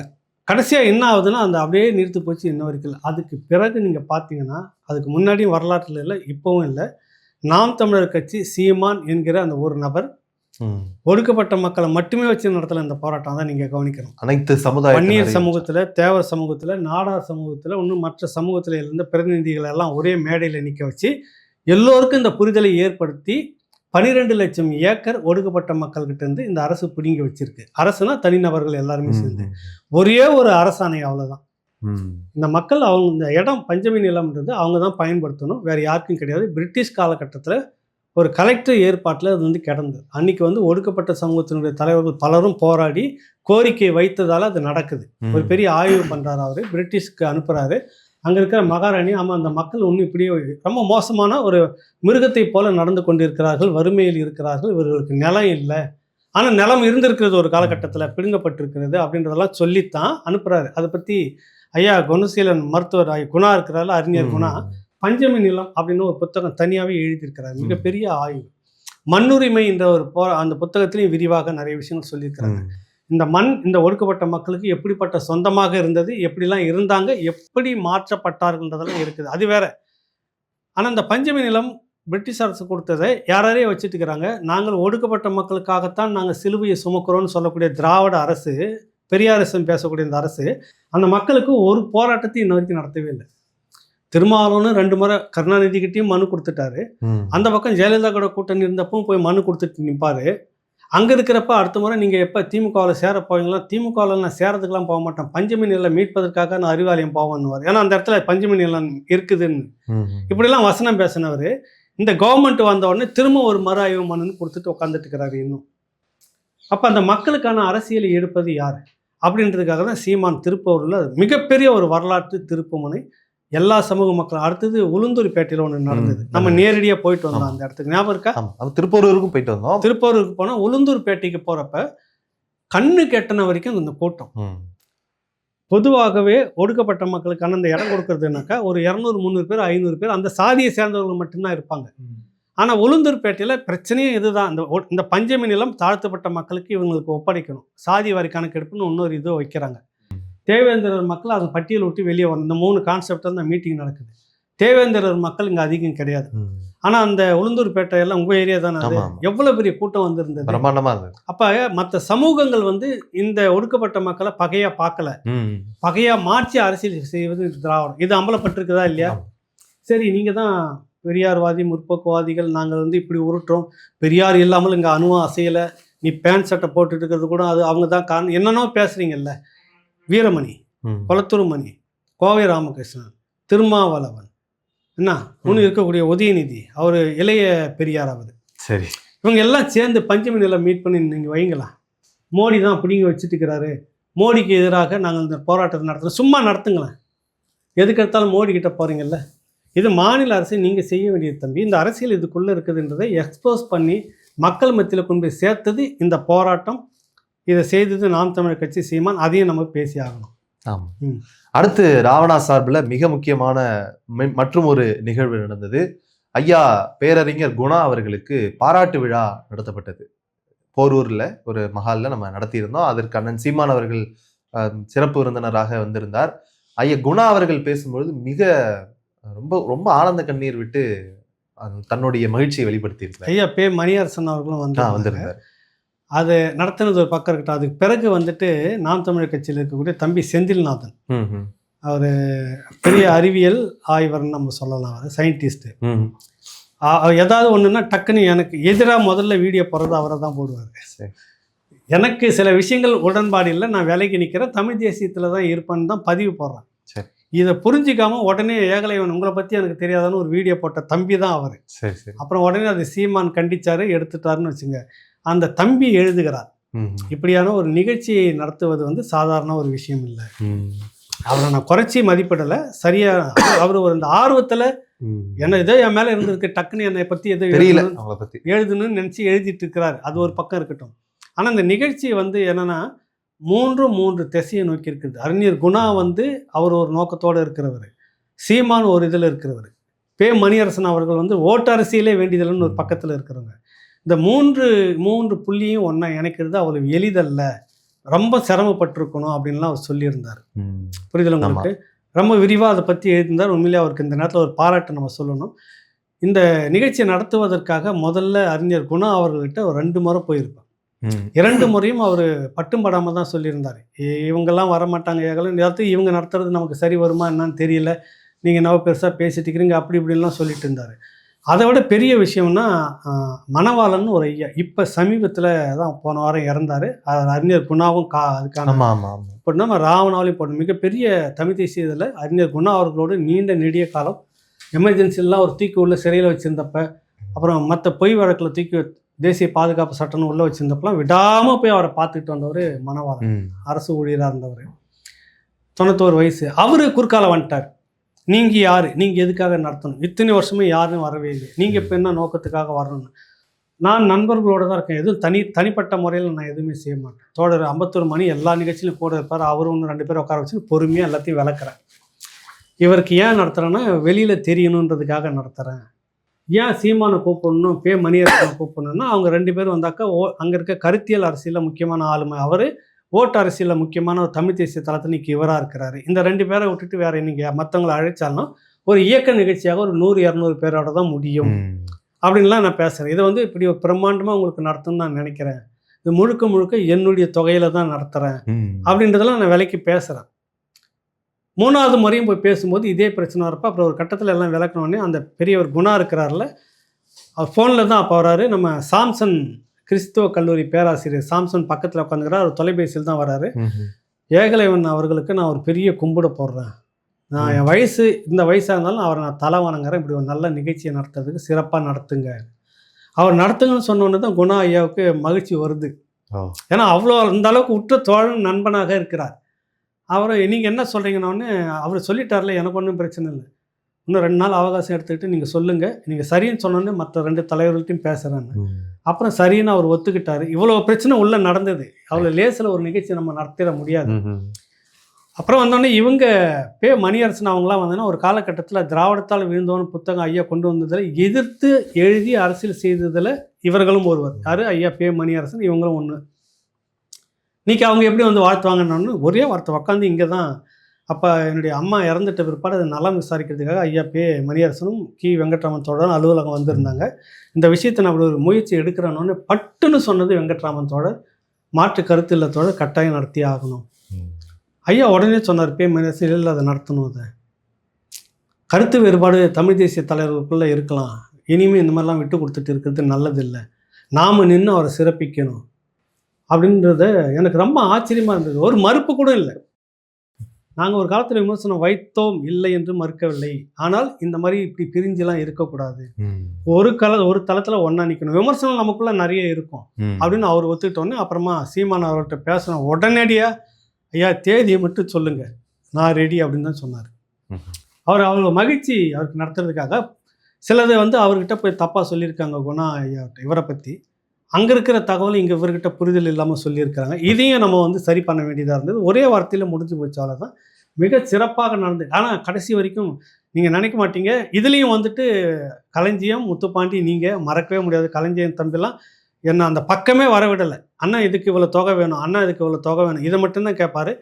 கடைசியாக அந்த நிகழ்ச்சிக்கு 1 மணி நேரம் போகிறோம். அந்த அரங்கு அவ்வளோ பிரம்மாண்டமான ஏற்பாடு, அவ்வளோ உழைப்பு. களஞ்சியம் தம்பி, தமிழ் சிலம்பரசன் மருத்துவர், நீங்கள், முத்துப்பாண்டி, அந்த 4 பேரும் மிக பெரும் அளவில் அந்த நிகழ்ச்சிக்கு பக்கபலமாக இருந்தீங்க. அது வரலாற்றில் ஒரு திருப்பு முனை ஐயா குணா அவர்களுக்கு நடத்தினது. அவர்களுக்கு தமிழ் என்ன ஞாயிறு அப்படின்ற ஒரு பட்டம் கொடுக்கப்பட்டதும் அந்த நிகழ்ச்சி. தமிழ் என்ன ஞாயிறு, மொழி ஞாயிறு வந்து உங்களுக்கு பாவனருக்கு கொடுத்தாச்சு. தமிழ் இன ஞாயிறு, இன ஞாயிறுன்னு தான் சொல்லணும். ஏன்னா தமிழ் தான் அவர் தமிழில் இன ஞாயிறுன்னு சொல்லி நம்ம கொடுத்துருக்கோம். இந்த நிகழ்ச்சி நடத்தணும்னு சொன்ன உடனே தனலட்சுமின்னு ஒரு சகோதரி, கோயம்புத்தூரில் இருக்கிற சகோதரி, அவங்க ஐயா குணா ஐயா அவர்களுக்கான இந்த போக்குவரத்து ஃப்ளைட் டிக்கெட் மட்டும் நான் பொறுப்பேற்றுக்கிறேன். ஏன்னா அவரால் முடியாது. ஏன்னா அந்த நிகழ்ச்சியை பற்றி பேசும்போதே ஒரு அனுபவத்தை சொல்கிறாரு. என்னை வந்து இந்த வயசில் என்னை ஒரு திருமணத்துக்கு ஒரு தோழர் வலியுறுத்தி கூப்பிட்டுன்னு போயிட்டார் எங்களை. நானும் இந்த மணவாளன்றவர் தான் போனோம். அவருக்கு என்னை விட கூடுதல் வயசு. மேலே மேலேன்னு சொல்லுவாங்க, நடுவில் இருக்கிற படுக்கை, மேலே இருக்க படுக்கை, இதுதான் எங்களுக்கு கொடுத்துட்டாங்க. ரொம்ப சிரமப்பட்டு போய் அங்கே இறங்கணும். அப்போ திருமணம்லாம் தோழர் நினைச்சி முடிச்சுட்டு வந்து சாப்பாடே லேட் ஆகிடுச்சு, சரியாக சாப்பிட முடியல. அப்படியே கொண்டு வந்து இறக்கி விட்டாங்க. வந்து வண்டி நாங்கள் உண்மையிலே வண்டி நகர தொடர்ந்து நாங்கள் ஏறுறோம் அந்த வயசில். அப்படி வந்து உள்ளே பார்க்குறோம், பசி மயக்கம் வருது. அப்புறம் அவர் இந்த மாதிரிங்க இப்படிங்க அவரை பற்றி என்னை பற்றி சொல்லி யார்கிட்டயா பிஸ்கட் ஏன்னா தண்ணி பாட்டில் இருக்குதான்னு கேட்டு வாங்கி மயங்கிட்டேன். அந்த நேரத்தில் அவர் தான் எனக்கு கொடுத்து எப்படி செத்து பழைச்ச மாதிரி வந்து இறந்தேன். அது வந்து இந்த ரயிலில் வர பயணம் எனக்கு சிரமன்றதால அந்த செலவு முழுக்க அவங்க எடுத்துக்கிட்டாங்க. இன்னொரு தோழர் வேறு ஏதோ ஒரு செலவு எடுத்துக்கிட்டாரு. மற்றபடி எல்லாமே ராவணன் நின்று எடுத்து போட்டு செய்தது. இதுக்கு இந்த 4 பேர், குறிப்பாக களஞ்சியம், தம்பி முத்துப்பாண்டி, ராகவ், தமிழ் சிலம்பரசன், நீங்கள் தான் அந்த இடத்துல நின்று எல்லாமே செய்து முடிச்சிருந்தீங்க. அந்த ஏற்பாடெல்லாம் சொல்கிறேன், மறக்க முடியாதது. வரலாற்றில் இது ஒரு பெரிய பதிவாக இருக்குது இது. சரி, ஏன்னா அவரை கொண்டாடலாம், நீங்கள் யாரை கொண்டாடணும்? இவர் தமிழர் இல்லை என்றால் எவர் தமிழர்னு புத்தகம் போட்டாங்க. ஆனால் உண்மையான தமிழர் இவர் தான் வந்து கிட்டத்தட்ட 20-30 புத்தகத்துக்கு மேலே ஆய்வு கொண்டு வந்திருக்கிறாரு.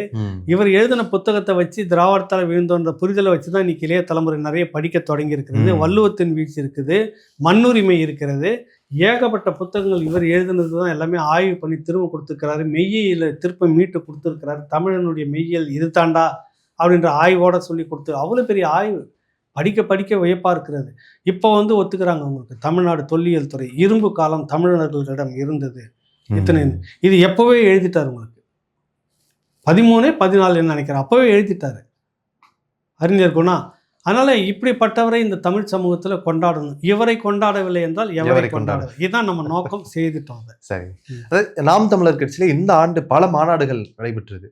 முதல்ல மலைகளின் அதாவது ஆவீனங்களுக்கான மாநாடு, ஆடு மாடுகளுக்கான மாநாடு, அடுத்து மலைகளுக்கான மாநாடு, மரங்களுக்கான மாநாடு, தண்ணீருக்கான மாநாடு அப்படின்னு கடலுக்கான கடல் மாநாடு, கடலம்மா மாநாடுன்னு மாநாடுகளுக்கு பஞ்சம் இல்லாம இருந்தது. ஒரு பக்கம் விமர்சனங்களும் எழத் தொடங்கியது. வாக்கரசியல்ல மக்கள் இவர்களுக்கு வாக்கு செலுத்த விருப்பம் இல்லாததுனால இவரு சாதிக்கு மாநாடு நடத்தி ஓட்டு கேட்பாங்களா, இப்படி நடத்தி ஓட்டு கேட்பாங்க தானே சொல்ல வரீங்க. மக்களை சந்தித்து பேசி ஓட்டு கேட்பாரா, இது என்ன மரத்தின் செடி கொடிட்டையும் பேசிக்கிட்டு ஓட்டு போட்டுருமா அப்படின்ற விமர்சனம் எழுந்தது. உலகத்திலேயே வந்துட்டு ஒன்றும் இல்லை, ஃபாதர் அருட்தந்தை லயோலா கல்லூரியில் காட்சி ஊடக பிரிவுக்கு பொறுப்பாக இருந்தவர், மிக பெரும் ஒரு ஆளுமை. லயோலா கல்லூரி கருத்து கணிப்புனாவே அது அவர் தான், ஃபாதர் ராஜநாயகம். அவரே பொதுவாக அவர் திராவிடத்தினுடைய, நாங்களே கிண்டல் பண்ணோம், விமர்சனம் பண்ணியிருக்கிறவங்க, திராவிடத்தினுடைய கைப்பிள்ளையாக தான் இருப்பார், விடாமல் தாங்கி பிடிப்பார். அவரே சொல்லக்கூடிய வார்த்தை, இந்த கருத்தை நான் வரவேற்கிறேன். உலகில் வேறு எந்த ஆளுமைகளும் எந்த அரசியல் தலைமைகளும் சூழலை பற்றி, சுற்றுச்சூழலை யோசிக்க. இப்போ உங்ககிட்ட காசு இருக்குது, ஒரே வார்த்தை, நம்ம போய் காசு தண்ணி பாட்டில் கடையில் வாங்கி கொடுத்தோம். ஆடு மாடு ரோட்டில் சுற்றுது, நாய் குருவி பறவை, இது எங்கே போய் காசு கொடுத்து வாங்க? தண்ணியே இல்லாமல் போயிடுச்சுன்னா, ஒரு குளம் இல்லாமல் போயிடுச்சுன்னா, ஒரு நீர்நிலை இல்லாமல் போயிடுச்சுன்னா, இங்கே இருந்த நீர்நிலைகள் எத்தனை லட்சம் இருந்தது, எங்கே போயிருக்குது இன்னைக்கு? ஆறுகள் எவ்வளவு இருந்தது, ஆற்றுல தண்ணி இன்னைக்கு போயிட்டுருக்கா? குளங்கள் எவ்வளவு இருந்தது தமிழ்நாட்டுக்குள்ளார? ஆடு மாடு எங்கே போய் மேயும்? படைக்கிறப்ப அந்த மண் எல்லாருக்குமே சொந்தம் தானே, உனக்கு எனக்கு மட்டுமே பட்டா போட்டுக்கிறதுக்கு இருக்குது இந்த மண். ஆடு மாடுக்கும் வேணும் இல்லை, அது மேயறதுக்கு இடம் வேணும் இல்லை, அது எங்கே போய் மேயும்? இந்த கேள்விக்கான பதில் அரசியல் இதுக்குள்ள யாராவது கேட்டிருக்காங்களா? இல்லை.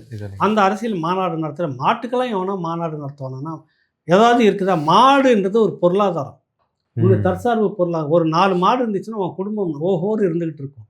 அந்த மாடு மட்டும் இல்லை, மாடை வச்சுருக்கிற குடும்பத்துக்கு சேர்ந்த அரசியல், 10 லட்சம் குடும்பம் அதில் இருக்குது இல்லை. அப்போ மலைகளில் மேய்க்கக்கூடாது, மலை அழிஞ்சிருந்தாக்கா, ஏன்டா மரத்தை வெட்டி அழிச்சிட்டு இருக்கிறதே நீ தான் வச்சுட்டு இருக்கிற. மலைக்குள்ளே இருக்கிற மண்ணை தோன்றதும் மலையை தோன்றதும் நீ தான். கனிமரத்தை கொள்ளை அடிச்சுக்கிற. ஆடு மாடு போய் மேய்ஞ்சிட்டு வரப்போது, அது இறப்போட போது, அது வந்து திரும்ப துளித்து வரப்போது, அது சூழல்றாது, சுற்றுச்சூழல் நடந்துக்கிட்டு, சுழற்சி முறை நடந்துக்கிட்டே இருக்கின்ற புரிதலை மக்களுக்கு ஏற்படுத்தியது ஒரு மாநாடு. தண்ணி உனக்கும் எனக்கும் வந்துடுது, மற்றவர்களுக்கெல்லாம் தண்ணி வேண்டிய தண்ணி சேமித்து மண்ணுக்குள்ளே வைக்கும் போது நீர் வளம் வந்து பெருகும், ஆடு மாடுகளுக்கும் எல்லா தேவைகளுக்கும் பூர்த்தி ஆகும்ன்ற அரசியல் இருக்குதா இல்லையா? ஆமாம். மரங்களை வந்து மரத்தெல்லாம் போய் பேசிட்டு இருக்கிறாரு அப்படின்னு சொல்லி பேசுனாங்க கிண்டலை. மரங்கள் இல்லாமல் அப்படின்னு நினச்சி பாருங்கள், இந்த தமிழ்நாடு எப்படி இருக்கணும்? பாலைவனத்துக்கு இணையாக இருக்காதா? அப்போ மரங்கள்னால் மரங்களை நம்பி இருக்கக்கூடிய சமூகம். காடு எப்படியும் ஒருத்தருக்கு சொந்தமாக இருக்கும், தோட்டம் ஒருத்தருக்கு சொந்தமாக இருக்கும். ஒருத்தர் சொல்கிறாரு, நம்ம சமீபத்தில் தஞ்சாவூர் போயிருந்தோம், ஒரு நெல்லி தோப்பு இருந்தார், அது இன்னும் வரல, இனிமேல் தான் வரும். முழுக்க இயற்கை மட்டுமே வருது, எந்த நெகிழி பொருள் கூட அவர் தோட்டத்துக்குள்ளே வரக்கூடாதுன்னு அப்படி வளர்க்குறாரு. செம்மரங்கள், நெல்லி, இன்னும் நிறைய மரங்கள் சுற்றி பார்த்துட்டு இருந்தோம். அவ்வளோ அருமையாக இருக்குது, எல்லா பறவைகள் சத்தம் அந்த இடத்துல கேட்குது. அப்போ அந்த பறவைகள் வாழக்கூடிய ஒரு சூழ்நிலை இதுதான், குளுமையான சூழல், சுழற்சி முறைன்றது இதுதான். நீ மட்டுமே வாழ்ந்துட்டு போகிறதுக்கு இந்த பூமி இல்லை, எல்லாமே வாழணும். அவர் சொன்னார், எனக்கு பேங்க்லாம் லாக் ஆகிடுச்சு ஒரு ப்ராப்ளத்தில், ரொம்ப நெருக்கடியில் இருந்தேன், தம்பிக்கு கல்யாணம் வந்துச்சு, அப்போ 48 லட்சம் ரூபாய்க்கு மரத்தை மட்டுமே விற்றேன். இதுதான் செம்மரத்தை 48 லட்சம் சர்வசாதாரணமாக சொல்கிறாரு. அப்போ இது ஒரு பொருளாதாரம் இல்லை உங்களுக்கு. இதெல்லாம் யோசிக்காமல் இதுக்கெல்லாம் கடல்னா, கடல் வற்றி போச்சு, கடலில் சூழல் கெட்டு போச்சுன்னா மனுஷன் வாழ முடியாது. இன்னைக்கு இந்தியாவில் முதன்மை இடத்துல இருக்குது மீன் ஏற்றுமதியில் தமிழ்நாடு. புரியுதில்ல உங்களுக்கு? கேரளா வழியாக தான் போகுது அந்த ஏற்றுமதி கணக்கு, முதல் இடத்துல இருக்குது. பல கோடி பேர் மீன் வந்து உணவுப் பொருளாக எடுத்துகிட்டு இருக்கிறாங்க. அது இப்போ இல்லையே, வளம் கெட்டு போயிட்டு இருக்குது. அப்போ அதுக்கான ஒரு விழிப்புணர்வு மாநாடு நடத்தணுமா இல்லையா? நடத்தணும். அப்போ சொல்கிறாங்க, ஒரு 40 வருஷத்துக்கு முன்னாடி இருக்கிற கட்டுமரத்தில் போயிட்டு இருந்தோம், அப்படி போவோம், அப்படி வலையை அப்படி சுற்றிட்டு வந்தோம்னா அது பாட்டுன்னு கொட்டு நேராக வந்துட்டு அப்படி இருந்தோம். அன்றைக்கி வீசுகிறோம் கிடைக்கவே மாட்டிருக்குன்றான். வளம் மண் எப்படி அழிக்கிறதோ கடல் வளம் அழிக்கிறது. அப்போ அதுக்கு மாநாடு நடத்தணுமா இல்லையா?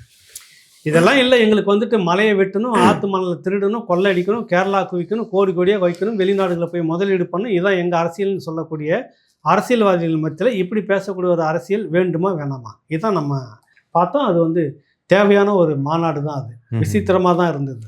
சரி, அதே முக்கியமான சம்பவங்களில் மிக முக்கியமானதாக இந்த ஆண்டு நடைபெற்றதுல அண்ணன் ஏர்போர்ட் மூர்த்தி அவர்கள் கைது செய்யப்பட்டு குண்டாஸ் வழக்கு பதியப்பட்டது. அந்த ஏன் கைது செய்யப்பட்டாங்கன்ற காரணத்தை ஊர் அறியும், உலகமே அறியும். அது மிக நகைப்புக்குரியதாக இருந்தது. அதுவும் இந்த ஆண்டு தான் நடந்தது. அது வந்து இந்த ஆண்டு நடந்ததுன்னு பெருமைக்கு நம்ம சொல்லிடக்கூடாது. அது வந்து ரொம்ப கேவலமான, இந்த அரசனுடைய சட்டம் ஒழுங்கு எவ்வளவு கேவலமாக கீழ்த்தரமாக இருக்கிறதுன்னு. சட்டம் ஒழுங்காக ஒரு காலகட்டத்தில் இந்த அமைச்சர்கள்லாம் நடுங்குவாங்க. ஒரு விஷயத்த தவறாக மக்கள் மத்தியில் ஒரு சின்ன விஷயம் தவறு சின்னதாக நடந்துட்டா கூட போதும் அப்படின்னு. ஒன்றும் இல்லை, பெருந்தலைவர் காமராஜர் முதுகுளத்தூர் கலவரம் நடக்குது, 2 சமூகத்துக்குள்ளார கொளுத்திக்கிறாங்க, வெட்டி வைக்க பொருளை போட்டு எரிச்சிட்டாங்க. 2 சமூகத்துக்குள்ளே நடக்குது. ஒடுக்கப்பட்ட சமூகம் ஒன்று, ஆதிக்க சமூகம் ஒன்று, 2 வைக்க பொருளை போட்டு எரிக்கிறாங்க. இந்த பக்கம் பார்த்தா இங்கே வெட்டி கொள்கிறாங்க. அப்படி போட்டியாக நடந்துக்கிட்டே இருக்குது. ஒரே ஒரு வார்த்தை அங்கே இருக்கக்கூடிய சூப்பரண்ட் ஆஃப் போலீஸ்ன்னு சொல்லுவாங்க.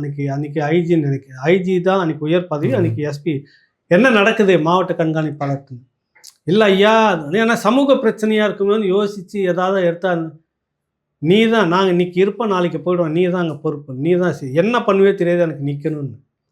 அவ்வளோதான், ஒரே வார்த்தை. அடுத்த நாள் என்கவுண்டர் நடந்தது, ஒரு 5 பேர், அவ்வளோதான், முடிஞ்சு போச்சு. பின் ஆஃப் சைலண்ட்.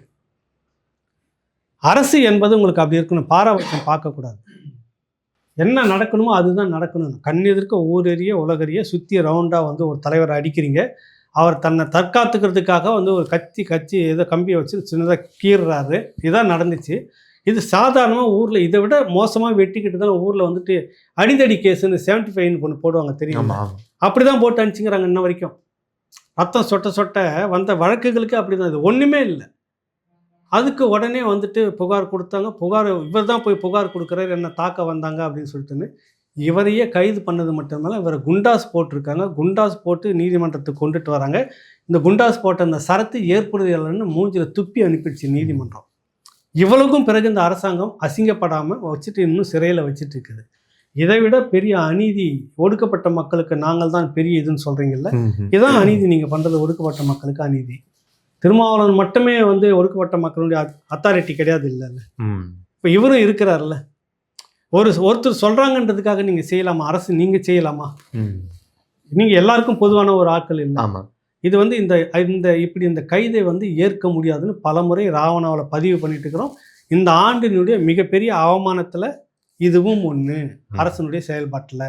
ஓகே, இதே ஆண்டு அதிமுக பாஜகவுடைய கூட்டணி மீண்டும் இணக்கமானாங்க. ரொம்ப ஒரு 2 ஆண்டுகளுக்கு பிறகு. அதுவும் பாராளுமன்ற தேர்தலில் 2024 கூட்டணியோடு இருந்திருந்தாங்கன்னா இன்றைக்கு சூழல் வேற. அந்த கூட்டணியை வந்து அன்னைக்கு அதை கெடுத்ததே அண்ணாமலை தான் அப்படின்னு பாரதிய ஜனதா சில தலைவர்கள் வெளிப்படையாவே அறிக்கைலாம் விட்டாங்க. அதனாலதான் இந்த முறை அண்ணாமலை அவர்கள் பதவி முடிந்ததுக்கு பிறகு நயினார் நாகேந்திரன் அவர்களை இப்ப தலைவராக பொறுப்பேற்க வச்சு அதிமுகவோடு கூட்டணியை சுமூகமாக தொடங்கி இருக்கிறது. அது எந்த அளவுக்கு போய் முடிய போகுதும் அப்படின்றதும் தெரியல. அது இந்த ஆண்டு நடந்திருக்கிறது. அதே போல அதிமுகவிலிருந்து நீக்கப்பட்ட முன்னாள் அமைச்சர் செங்கோட்டையன் அவர்கள் எந்த கட்சிக்கு போவாரு, திமுகவுக்கே போய் சேர்ந்துருவாரா இல்ல பாஜக சிறப்புறாரா அப்படின்னு பேசிட்டு இருக்கும்போது தாவேக்காவில் சேர்ந்து ஒரு முக்கியமான புள்ளியாக மாறி இருக்கிறார். அது இந்த ஆண்டு பேசு பொருளாக அமைந்தது. அதிமுக என்பது பொதுவாக ஒரு கட்சியில் ஒரு தலைமையில் இருந்துட்டு எத்தனை பேர் விலகி போனாலும் சரி, அதாவது செதறி போனதாக தான் இருக்கும். கருணாநிதி தலைவராக இருக்கும்போது எத்தனை பேர் வந்து வைகோ பாதியை உடைச்சிக்கிட்டு போன கட்சி இருக்கு. ஒரு சிலர் போயிருந்தாங்கன்னா அறிவாலயம் வந்து வைகோவுக்கு தெரியுமா உங்களுக்கு? அது பாண்டி பஜாரில் ஒரு பெரிய நிகழ்ச்சி நடத்துறாரு. வழி நெடுக்க அந்த ரோடு வரைக்கும் அவ்வளோ திரளான இளைஞர்கள் கூட்டம், நெருப்பு மாதிரி இப்படி தட்டினாங்கன்னா அடுத்த நிமிஷம் அறிவாலயம் முழுக்க இவங்க கொடி ஏற்றிட்டு உட்காந்துடலாம் உள்ளார. 2000 போலீஸுக்கு குறையாமல் அறிவாலயத்தை சுற்றி ஜெயலலிதா பாதுகாப்பு போட்டு பாதுகாத்து கொடுத்ததே கருணாநிதிக்கு ஜெயலலிதா தான். தெரியுமா அந்த வரலாறுலாம்? அந்த அளவுக்கு பிரிஞ்சாங்கன்னு சொல்ல வரேன். ஓகே, வைகோவை நோக்கி. ஆனால் என்ன நடந்தது காலம் பிறகு பெருந்தலைவர்கள் நிறைய பேர் போனாங்க. என்ன நடந்தது?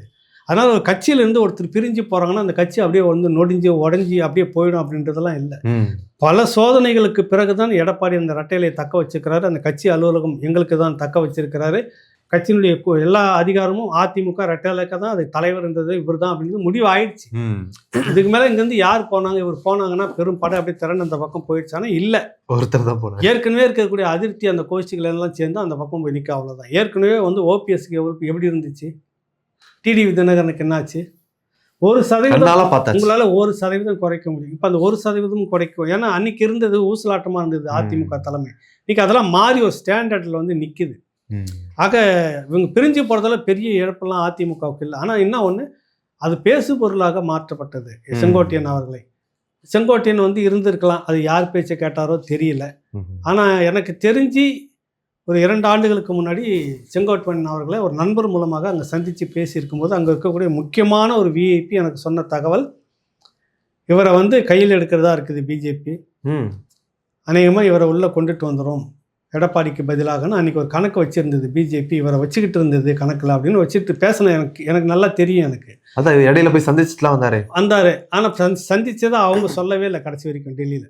புரியுதுல உங்களுக்கு? ஏன் இது ஒரு பிளே நடக்குது அப்படின்றதெல்லாம் இனிமேல் அடுத்தடுத்து நம்ம பேச போகிற ஒரு விஷயம், அதை பார்க்கலாம். அடுத்தது அதிமுக பாஜக இணைஞ்சப்போ பார்த்தீங்களா, இவர்கள் இப்படி மோதி கொண்டார்கள், இப்படி சேர்ந்து கொண்டார்கள்னா திமுக தரப்பில் பதற ஆரம்பிச்சிச்சு, விமர்சனம் பண்ணாங்க. எனக்கு அது ஒரு சாதாரண விஷயமா தான் படுது. என்னென்னா, இதை விட அறிவாலயத்தில் வந்து படாசு வெடிக்கிறாங்க, கொஞ்சம் நெஞ்சமான படாசு வெடிக்கல, சனியம் தொலைஞ்சதுன்றாங்க. யாரை? காங்கிரஸ் வெளியே இருந்தாங்க. காங்கிரஸ் அன்றைக்கி சீட் ஷேரிங்கில் தான், கொள்கையெல்லாம் ஒன்றும் பெருசாலாம் கிடையாது. சீட்டு எனக்கு பங்கில் எனக்கு கம்மியாக கொடுத்துட்டுன்னு கோவத்தில் வெளியேறாங்க. புரியுதுல்ல? பஞ்சாயத்து அதுதான், கொள்கை இவங்களுக்குள்ளே இருக்குதான்னு. இதுக்கு வந்து இளங்கோவன் அப்போ வந்து காங்கிரஸ் கமிட்டி தலைவர் சொல்கிறாரு, சனி அதை முதுகில் சுமந்துட்டு இந்த அழுக்கு மூட்டை தான் திமுக, தூக்கி தூர போட்ட நிம்மதியாக இருக்குது, பாரம் இல்லாமல் நடக்கிறோன்றாரு. இது எவ்வளோ பெரிய வார்த்தை இது! நாங்கள் முதுகில் தேவையில்லாமல் தூக்கி சுமந்த அழுக்கு மூட்டை திமுக. இந்த அழுக்கு மூட்டை திமுக காங்கிரஸ் சுமந்தது. சனியை இனத்துரோகம் பண்ணது 2009 இனப்படுகொலைக்கு இனத்துரோகம் பண்ணது காங்கிரஸ். நாங்கள் எப்போதும் கூட மாட்டோம் சொன்ன இவங்க 2 பேரும் ஒன்றா சேர்ந்துட்டாங்களே எப்படி? தேவைப்பட்டா ஆயுதத்தை வச்சுப்போம், தேவையில்லைன்னா தூக்கி வெளியே. அதே தான் இப்போ தேவைப்பட்டா 2 பேரும் ஒன்றா கூடுறாங்க. பாஜக அதிமுக உங்களுக்கு என்ன நோவுதுன்ற, அவ்வளோதான், சிம்பிள். புரியுதில்ல? என்னன்னா இவர்கள் எல்லாம் செய்யறப்ப நியாயம் கற்பிப்பாங்க, மற்ற கட்சிகள் சேரும்போது நியாயம் கற்பிக்க மாட்டாங்கன்னு சொல்ல வரேன். பாட்டாளி மக்கள் கட்சி அதிமுக கூட்டணி வந்து சேருது. அப்போ அன்புமணி ராமதாஸ் அவர்கள் செய்தியாளர் சந்திக்கிறாங்க. செய்தியாளர் சந்திக்கும் போது மொத்த செய்தியாளர்கள் ஒன்றா சேர்ந்து அவரை பிலு பிலு பிலுன்னு அவரை பிடிக்கிறாங்க. நீங்கள் வந்து அதிமுகவோட கூட்டணி சேர்ந்தால் தாயை புனந்தறதுக்கு சமம் அப்படின்னு சொல்றீங்களே. இல்லை, எக்காரணம் எந்த காலத்திலையும் திராவிட கட்சிகளோட கூட்டணி இல்லை, அப்படி வைத்தால் அதிமுகவுடன் சேர்ந்தால் தாயை புனந்தறதுக்கு சமம் என்று ராமதாஸ் சொன்னதாக சொல்லிட்டு இன்னைக்கு அதிமுக கூட நீ சேர்ந்திருக்கீங்களா? அதான் அன்னைக்கு பேட்டியில் எல்லாம் கேட்ட கேள்வி. அவர் இது இல்லைங்க, அரசியல் இதெல்லாம் சகஜங்க, எல்லாம் அப்படி நடக்கலைங்கன்னு எதோ சொல்லி தவிர்க்க பார்க்குறாரு. 4-5 முறை திருப்பி இவர்கள் கேட்டுக்கிட்டே இருந்தாங்க. அப்போ தான் நாம் அதை எழுதணும், ஒரு கட்டுரை எழுதணும், பேசணும். அதை இங்கே கேட்குறீங்கல்ல, 2009 இனப்படுகொலை சொல்லி இனத்தை அழித்ததுக்கு துரோகம் பண்ணது காங்கிரஸ் கட்சி. எந்த நாளும் காங்கிரஸோடு கூட்டணி இல்லைன்னு சொன்ன திமுக திரும்பவும் காங்கிரஸோடு கூட்டணி சேர்ந்ததை ஒரு பத்திரிகையாளனும் போய் ஸ்டாலின் கிட்ட கேள்வி கேட்கல, ஏன்னு கேள்வி கேட்டோம். புரியுதில்லை உங்களுக்கு? இது அரசியலில் இவர்களுக்கு தேவைப்பட்டால் பேசு பொருளாக்குறது, தேவையில்லைனாக்கா அதை பெட்ஷீட் போட்டு மூடிட்டு மறைச்சிட்டு விட்டு ஒன்றுமே நடக்கலை அப்படின்னு சொல்லி மூடுறது. அதுபோல தான் நாட்டில் நடக்கக்கூடிய நிறைய பிரச்சனைகள் இருக்குது. குறிப்பாக திமுக அரசனுடைய பல ஊழல்கள் தான் தொடர்ச்சியாக. இப்போ ஒரு 3-4 நாட்களுக்கு முன்னாடி கூட தணிக்கைத்துறை ஒரு பெரிய பட்டியல் விட்டுருக்குது. இத்தனை துறைகளில் இத்தனை 1000 கோடிகள், 100-200லாம் மலையேறி போச்சு. எல்லாமே 1000 கோடி, 2000 கோடி, 1 லட்சம் கோடி, 2 லட்சம் கோடிகளில் தான் போகுது ஊழல். இவ்வளவு இது இல்லை பேசி விமர்சனம் பண்ணணும் சமூகம், ஊடகங்கள் இது தானே பேசணும். இது எதுவுமே கிடையாது. சீமான் அண்ணாந்து பார்த்தாரா? எப்படி அண்ணாந்து பார்க்கலாம்? சீமானை பனியனை போட்டுங்கிற இந்த பனியனை பற்றி விமர்சனம். இப்படி தான் இந்த மடை, அதாவது இதுக்குன்னு ஒரு ஸ்ட்ராட்டஜின்னு சொல்லக்கூடிய ஒரு டீம் உட்காந்துட்டு வேலை செய்யுது திமுகவுக்கு. ஊடகங்கள் இன்று என்ன பேசணும், இதுதான் பேசணும். திமுகவை பற்றி, ஊழலை பற்றி, முறைகேடு பற்றி, அவர்களுடைய நெருக்கடி பற்றி பேசவே கூடாது. யார் பேசணுன்றதையும் முடிவு பண்ணுறாங்க, யார் பேசணும், என்ன பேசணுன்றதை முடிவு பண்ணிட்டு கொடுக்குறாங்க. அதை எல்லாமே பேசிட்டு இருக்கிறாங்க. அதான் நடந்துட்டு இன்னைக்கு சீமானை சுற்றி ஏன் விமர்சனம் வருதுனாக்கா அது திமுக போட்டு கொடுத்த பிளான். அது புரியுதுல உங்களுக்கு? அதுதான் நடந்துகிட்டு இருக்குது. அதனால அதிமுக பாஜக கூட்டணி அப்படின்னாக்கா இங்க காங்கிரஸ் திமுகவும் அதே போலத்தான், இரண்டும் பொருந்தாதவர்கள். இங்க பொருந்திக்கிட்டீங்க, அது மாதிரி அவங்களும் பொருந்துறாங்கன்னு சொல்ல வரேன். இந்த ஆண்டு நடந்த மிக முக்கியமான போராட்டங்கள்ல முதன்மையான போராட்டம்னு பார்த்தோம்னா தூய்மை பணியாளர்கள் ஆகஸ்ட் மாதம் கரெக்டா 15ஆம் தேதிக்கு முன்பாகவே போராட்டத்தை தொடங்கி 15ஆம் தேதி வருவதற்கு நாளைக்கு 15னா இன்னைக்கே அடிச்சு விரட்டப்பட்டார்கள், கைது செய்யப்பட்டார்கள். ஏன்னா ஆகஸ்ட் 15 சுதந்திர தினம், அந்த நிகழ்ச்சி பாதிக்கக்கூடாது அப்படின்னு விரட்டி அடிக்கப்பட்டு கைது செய்யப்பட்டார்கள். தொடர்ந்து இன்று வரைக்குமே, இப்ப சமீபத்தில் 2 நாள்களுக்கு முன்னாடி கூட மெரினாவில் இருக்கக்கூடிய கருணாநிதி நினைவு இடத்துல பதாகை ஏந்தி போராட்டம் செய்தார்கள், கைது செய்யப்பட்டார்கள். இப்படி முதன்மையான போராட்டமாக தூய்மை பணியாளர்களுடைய போராட்டம் தொடர்ச்சியாக ஒரு 6 மாத காலமாகவே தொடர்ந்து வந்து கொண்டிருக்கிறது. இது இன்னைக்கு ஆண்டின் இறுதி இல்லை, ஆண்டின் இறுதி ஒரு பக்கம் தான் கூட ராகவ். இருக்கிறதுலே சகிச்சிக்க முடியாது இந்த தூய்மை பணியாளர்களுடைய பிரச்சனை தான். அவங்களுக்கு ஊதியமே ரொம்ப ரொம்ப குறைவு. அந்த பணியை நீங்கள் வேறு யாரும் செய்திட முடியாது. அதனால் ஒரு அரசு வேலையாக மாற்றிருங்க. மாற்றிட்டிங்கன்னா வெளிநாடுகளில் எல்லாருமே எல்லா சமூகமும் வந்து போட்டி போட்டு சம்பளத்தை நீங்கள் உயர்த்திட்டீங்கன்னு வச்சுக்கோங்க, 30,000 ரூபா சம்பளம்னு வச்சுட்டிங்கன்னா எல்லாம் போட்டி போட்டுன்னு உள்ளே வந்து செய்வாங்க. நீங்கள் ஏன் குறிப்பிட்டு நீங்கள் தான் வந்து பெரியாரிசம் பேசுகிறீங்க, இந்த ஒரு இந்த இந்த இதை வந்து இந்த இந்த குடும்பம் இந்த இந்த இந்த இந்த வேலையை இவர்கள் மட்டுமே செய்யணுமா, குலத்தொழிலா அப்படின்னு நீங்கள் தான் கேள்வியெல்லாம் கேட்டுக்கிறீங்க. அரசு அந்த தூய்மை பணியாளருக்கு ஏன் அருந்ததி சமூகம் மட்டுமே வரணும்? எல்லாம் வாங்க, உள்ளார வாங்க. அரசு வேலையாக மாற்று 30 ரூபா சம்பளம் தாராளமாக கொடுக்கலாம். அதுக்கு இல்லைன்னா நீங்கள் வாருவீங்களா? வாங்க. அவர்களுடைய வேலை நிரந்தரத்துக்கு எல்லாமே ஒரு தனியார்கிட்ட கொடுத்துட்டு நீ அவங்ககிட்ட சம்பளம் வாங்கிக்க, கொத்தடியுமே வந்துக்கிட்டு எதுக்கு கவர்மெண்ட்டு? எல்லாருக்குமே தனியாருக்கு கொடுத்துட்டு எல்லாமே நீங்கள் அங்கே காசு வாங்கிக்கன்னா அப்புறம் கவர்மெண்ட் எதுக்கு? அப்புறம் நீங்கள் எப்படி மத்திய அரசு விமர்சனம் செய்ய முடியும்? அது சொல்லு. தனியார் மயமாக்குறாங்க அப்படின்னு அவங்க எல்லாம் இதே தானே. மத்திய அரசு செய்கிறது தான் நீயும் செய்துட்டு இருக்கிற. எதுக்கு எடுத்தாலும் உடனே மத்திய அரசுன்றப்ப மத்திய அரசனுடைய ஏதாவது ஒரு விஷயத்தில் நீ மாறி இருக்கிறான்னு நீ அதே தான் செய்துட்டு இருக்கிற. அரசு ஊழியர்கள் கடந்த ஆண்டு போயிட்டு நீங்கள் தான் அப்படி வந்து கையை ஊனிக்கிட்டு கூட உட்காந்துட்டு அழுது நீங்களும் அழுகுற மாதிரி மருத்துவர்கள் எப்படிப்பட்ட சேவை செய்கிறீர்கள்? உங்களுக்கு இந்த அரசு இப்படிப்பட்ட துரோகம் செய்கிறதா? உங்களை ஒன்றும் பணி நிரந்தரம் செய்யலையா? இன்றைக்கு செவிலியர்கள் போராட்டம் பண்ணிட்டு இருக்காங்க. செவிலியர்கள்லாம் எவ்வளோ பெரிய தியாகம் செய்தவர்கள். கொரோனா காலத்தில் வந்து எவ்வளோ பெரிய தியாகம் பண்ணியிருக்கேன். உங்களை பணி நிரந்தரம் பண்ணலையா? நான் 21க்கு பிறகு எனக்கு ஓட்டு போடுங்க, நான் வந்தோடனே அப்படி கிழிச்சு உங்கள் கையில் கொடுத்துறேன் உத்தரவுன்னாரு. ஆட்சி முடிய போகுது, இன்னும் போராடி கொண்டு இருக்கிறார்கள். கதற கதற அவங்கள வந்து நடு ரோட்டில் இழுத்துன்னு போய் கைது பண்ணி மண்டபத்தை வச்சு அடைக்கிறீங்க, சிறைக்கு அனுப்புறீங்க. இன்னொரு அரசு ஊழியர் போராட்டம், ஆசிரியர்கள் போராட்டத்தில் சம வேலை சம ஊதியம் வேணும் போராட்டம் பண்றாங்க. இதே போராட்டம் இன்னைக்கு நடத்தல, 2021க்கு முன்னாடி இவங்க நடத்துறாங்க. அப்போ இவர்கள் மத்தியில் போயிட்டு இதே ஸ்டாலின் பேசுகிறார், நாங்கள் வந்து இந்த உடனே இதெல்லாம் உங்களுக்கு குறை இருக்காது, எனக்கு ஓட்டு போடுங்கன்னு கேட்டார். 5 வருஷம் முடிய போது ஆசிரியர்கள் இன்னும் கதறிக்கிட்டே தான் இருக்காங்க. எவ்வளோ பெரிய வஞ்சகம் தெரியுமா உங்களுக்கு? மருத்துவர்களுக்கு துரோகம், ஆசிரியர்களுக்கு துரோகம், போக்குவரத்து தொழிலாளர்கள் அவங்களுடைய பணம் பென்ஷன் ரிட்டையர்ட் ஆகிறப்பாங்க பணம் இருக்குதுல்ல, அந்த பணமே இல்லை, அதை ஒரு டெபாசிட் பண்ணி அப்புறமா அந்த மாதிரி கணக்கு. இதுக்கு அப்போவே அதிமுக பிரிலே ஒரு போராட்டம் நடந்துக்கிட்டே இருக்கு. இவர் அங்கேயும் போய் கலந்துக்கிட்டு நான் வந்த உடனே உங்களுக்கு விடியல் வந்துடும்னாரு. பார்த்தா எல்லாம் சுற்றி பார்க்குறாங்க, எல்லா ஊழியர்களும் சுற்றி இந்த அரசு ஊழியர்கள் திருந்தாத வரை இந்த அரசுகள் திருந்தாது. நான் அதை தான் சொல்லுவேன், இந்த அரசு ஊழியர்கள் தான் குறை சொல்லுவேன். ஒரு முறை படுறீங்கல்ல, திரும்ப திரும்ப இவர்கள் எல்லாம் ஓட்டுக்காக தான் நம்மகிட்ட வந்து பசிப்பி ஓட்டு வாங்குறாங்கன்ற புத்தி நமக்கு வர வேணாமா? ஒரு முறை உங்களை பெரட்டி இந்த அரசு அடிக்குது இல்லை சார். யாருக்கு வலுவாக ஒருவரை தோக்கடிங்க, இல்லை யாருக்கு ஓட்டு போட்டாலும் அதே பிரச்சனை வருது. இப்போ அதிமுக ஓட்டு போட்டாலும் இல்லை நீங்க தோக்கடிங்க. இந்த பயம் அதிமுக வரும், தோக்கடிங்க. பயம் அதிமுக வருதா இல்லையா பாருங்க. எங்களால் தான் இந்த ஆட்சி விழுந்தது. அரசு ஊழியர்கள் மனசு, ஏன்னா பூத் எலெக்ஷன் வேலை எல்லாம் அவங்க தான் பண்ண ஞாபகம் இருக்குது. குறிப்பாக அந்த ஆசிரியர்கள் பண்ண அழிச்சாட்டி, இந்த ஆசிரியர்கள் தான் எல்லா இடத்துலையுமே இருப்பாங்க. இவங்க தான் திமுக என்னுடைய கட்சி, என்னுடைய ரத்தம் அப்படின்னு நிற்பாங்க. உங்களுக்கு பெரட்டி போட்டு அடிக்கிறது அந்த கட்சி தான். ஒன்றும் நீங்கள் திருந்தவே மாட்டேங்கிறீங்க. இவ்வளவுக்கு பிறகு திருந்தலை. இப்போ எஸ்ஐஆர் வந்து இதை காப்பாற்றிருக்குன்னு நினைக்கிறீங்களா? கிட்டத்தட்ட ஓரளவுக்கு இந்த ஆண்டு தான் எஸ்ஐஆர் நமக்கு தமிழ்நாட்டுக்கு அடி பெரும் இதாக இருக்கு. நிறைய இடத்துல வந்து போலி வாக்காளர்கள் நீக்கப்பட்டிருக்காங்க. சில பேர் இடத்துல உண்மையா இருக்கக்கூடியவங்க கூட விடுபட்டு இருக்குதுன்னு சொல்ல வராங்க. கவலை இல்லை, ஏன்னா அவங்க திரும்ப விண்ணப்பிப்பாங்க, வாய்ப்பு கொடுத்துருக்குறாங்க, அதுக்கு பிற்பாடு அவங்க எடுத்துக்கப்படுவாங்க. ஆனால் இல்லாமல் போனவர்கள், காணாமல் போனவர்கள், ஒருத்தர் சொல்றாரு, நண்பர் தம்பி சுதாகர் வெளிநாட்டில் இருக்கிறாரு, அண்ணா என் ஓட்டு இன்னும் ஊரில் இருக்குதுன்னு, இந்த முறை தான் எடுத்திருக்காங்க போல இருக்குதுன்றாரு. அப்போ இந்த இத்தனைக்கு போய் 20 வருஷம் ஆயிடுச்சு. 4 தேர்தலில் அவருடைய ஓட்டு பயன்படுத்தப்பட்டிருக்குது. கரெக்டா? கரெக்ட். இப்போ 4 வருஷம் வந்து டிக்கெட் எடுக்காமல் வந்து ஓட்டு போட்டு இப்போ கள்ள ஃப்ளைட்டில் வந்துட்டு போயிருக்காரு. அது நீங்கள் அதை விட்டுருங்க. எங்கள் மாமியார் வந்து இறந்து 2 தேர்தல் முடிஞ்சிருக்குது. அவங்க 2 முறையும் வந்து ஓட்டு போட்டு போயிருக்கிறாங்கன்னா பார்த்துக்குங்க. மேலேருந்து எப்படி வந்தாங்கன்னு தெரியலன்னா ஓட்டு போட்டிருக்கிறாங்க. அப்போ இன்னைக்கு கிட்டத்தட்ட எத்தனை லட்சம் வாக்குகள் போலின்னு எடுத்திருக்கிறாங்க? 97 லட்சம். 97 லட்சம், 1 கோடி கிட்டத்தட்ட வரப்போகுது. எங்கள் குளத்தூர் தொகுதியில் மட்டும் அதிகமாக 1 லட்சம் வாக்குகள் வந்து இருக்காங்க. எல்லாமே இறந்தவர்களுடைய பட்டியல். தொகுதியிலேருந்து போய் ரொம்ப காலமாக வெளிநாட்டில் தங்கிட்டு இருக்கிறவங்க, வேறு மாநிலங்களுக்கு போய் இந்த பக்கம் வராதவே இருக்கிறவங்க, இப்படிலாம் இருக்கிறாங்கல்ல, அவங்க எதுக்கு வாக்கு இங்கே இருக்கணும்?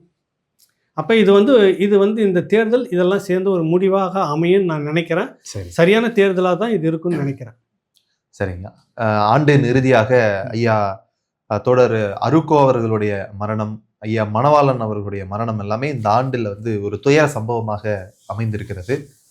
மேலும் அவர்களுடைய அந்த இறுதி நிகழ்வை கூட ராவணாவில் முழுதுமாக பதிவு செய்திருக்கிறோம்.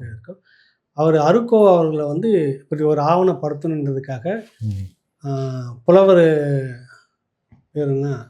புலவர் ரத்தினவேலு, அம்பத்தூர் மணி, நான் 3 பேரும் ஒரு கிட்டத்தட்ட இந்த 6 மாதமாக பல முறை ஐயாவை போய் பார்த்து பேசுவோம்.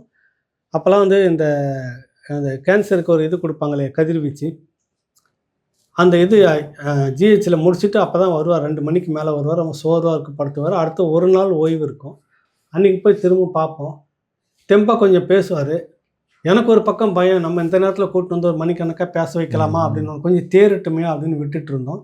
தொடர்ச்சியாக பேசிகிட்டு இருப்போம். இன்றைக்கி கூப்பிடலாம், நாளைக்கு கூப்பிடலான்னு அவரும் தொடர்ந்து பேசிக்கிட்டு தான் இருந்தார். எப்படி இருந்தாலும் வந்துடுறேன்னு. கடைசியாக அது மிகப்பெரும் ஒரு வரலாற்று ஆவணம். அது நம்ம இழந்துட்டோம். அது ரொம்ப ரொம்ப எல்லாருமே நாங்கள் பேசிக்கிட்டோம். புலவர் ரத்னவேலுன்றது ராவணாவில் பார்த்துருக்கீங்க, தொப்பி போட்டுன்னு வெள்ளையாக ஒருத்தர். அவரை பற்றி நிறைய பேருக்கு தெரியாது. அவரும் ஒரு பெரிய ஆளுமையாக இருந்தவர் தான். பல விஷயங்கள் ரகசியங்கள் அவர்கிட்டலாம் இருக்குது, பேசணும் நம்ம. அது மாதிரி அருக்கோ அவர்கள்ட்ட ஆவணப்படுத்தணும். மேதகு தலைவர் அவர்கள் இங்கே வந்தபோது முதலாக அவரை கூட இணைஞ்சு அழைச்சிட்டு வந்ததில் அருக்கோ முனைவர் அருக்கோ ஐயாவும் ஒருவர். நிறைய விஷயங்கள் எங்ககிட்ட பேசுகிறப்ப வியப்பாக இருந்தது, ரொம்ப ரொம்ப இருந்தது. நாம் தமிழர் கட்சி தொடங்கின போது ஆதித்தனார் அவர்களோடு சேர்ந்து எப்படிலாம் நாங்கள் நடத்தணும், எப்படிலாம் வேலை செய்துக்கிட்டு இருந்தாங்கன்னு, அப்புறம் போராளி இயக்க தோழர்களை எப்படிலாம் நாங்கள் இங்கே தக்க வச்சுக்கிட்டு இருந்தோம், என்னெல்லாம் இன்றைக்கி நடந்ததுன்னு பல கதைகளை பேசிகிட்டு இருப்பார். அதை ஆவணப்படுத்த முடியாத போயிடுச்சுன்னு ஒரு பெரிய வருத்தம் தான் அது. அதே போல் மணவாளன் அவர்களும் நம்ம எதுவும் பண்ண முடியாமல் போச்சு, நினச்சிக்கிட்டு இருந்தோம், பண்ண முடியாமல் போச்சு. இறுதியாக இந்த ஆண்டின் இறுதியாக தற்பொழுது நிகழ்ந்த ஒரு துயர சம்பவம். வடமாநில இளைஞர் ஒருவர் அடித்து சூரஜ் அவர்கள் கடுமையாக தாக்கப்பட்டிருந்தார் ரயில்ல. அதை பார்த்திருப்போம். அதன் பிறகாக கஞ்சா நடமாட்டம் அதிகமாக இருக்கிறது, அதை மாணவர்கள் நிறைய பயன்படுத்த ஆரம்பிச்சிருக்காங்க, அதனாலதான் இந்த மாதிரி பிரச்சனைகள் நடக்குதுன்னு சொல்லும்போது அமைச்சர் மாசு அவர்கள் ஒரு சிறப்பான ஒரு விளக்கத்தை கொடுத்தாரு. அது இந்த ஆண்டினுடைய மிகப்பெரிய பொய்யாக கருதுகிறோம். நீங்க எப்படி பாக்குறீங்க? பொய் இல்லை, மிகப்பெரிய அசிங்கம். அது பொய் வேறு, அசிங்கம் வேறு. அசிங்கத்துக்கு கொஞ்சம் கூட அசிங்கம், அவமானம், வெக்கம் இதுக்கெல்லாம் கொஞ்சம் கூட உங்களுக்கு தொடர்பே கிடையாது. ஒரு அமைச்சராக இருக்கிறப்போ பொறுப்பாக ஒரு பதில் சொல்லணும். எங்கே விற்குது சொல்லுங்கள், நாங்கள் நடவடிக்கை எடுக்கிறோம். இது வரைக்கும் எங்கே கஞ்சா விற்கிறது என்று சொல்லப்பட்டவர் 6 பேர் வெட்டி படுகொலை செய்யப்பட்டிருக்கிறார்கள்.